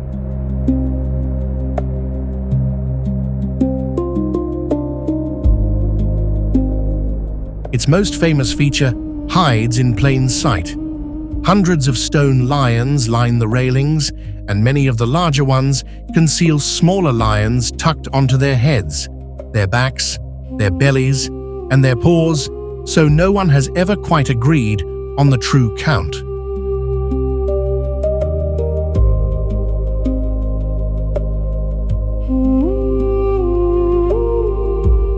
The West came to know it as the Marco Polo Bridge after the traveler described it as a rare and beautiful crossing. Today it stands where history, memory, and national feeling meet on every stone.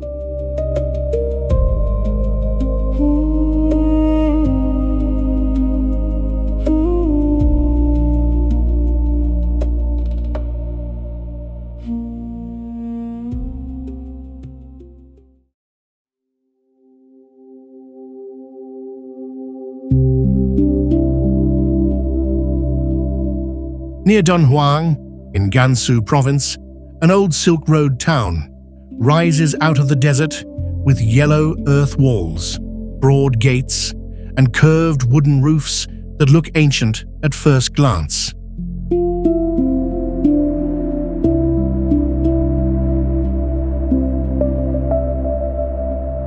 Here is the twist. This place is not actually old. It is a film set built in 1987 to recreate the look of frontier Dunhuang for the camera.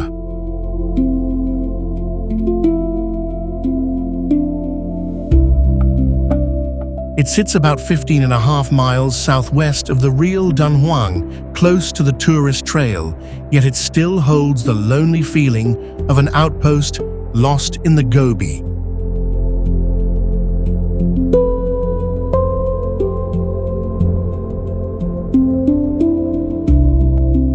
The strange pull of it is being fake and convincing at once.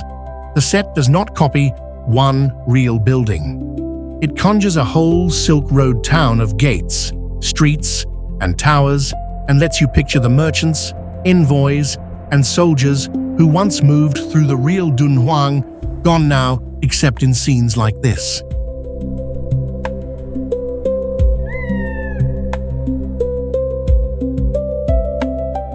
And maybe that is the quiet trick of it. The real Dunhuang wore away long ago, yet the longing to walk its streets one more time was strong enough to raise the whole thing again out of sand.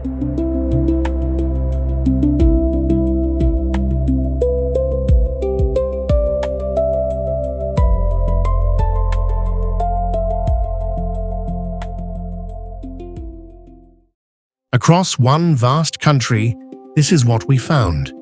Cliffs that became temples, rivers bent without a dam, an army of clay standing guard in the dark, and a city carved down into the desert instead of up toward the sky.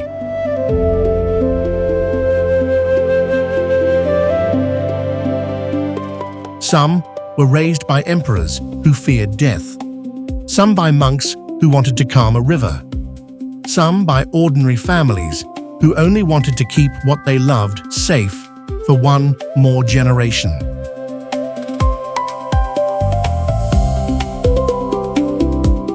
What ties them together is not the stone. It is the nerve it took to build them in places that said no, with tools that should not have been enough.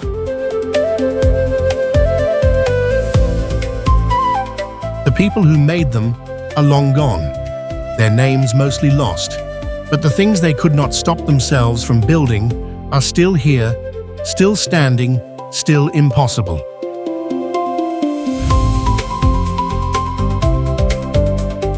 Maybe that is the part that stays with you. We are small, and our time is short, and somehow that has never stopped anyone from reaching for the edge of what a human hand can do.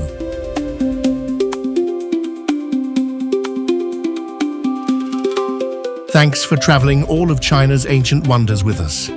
Tell us in the comments which one you would stand in front of first, and we will see you in the next impossible place.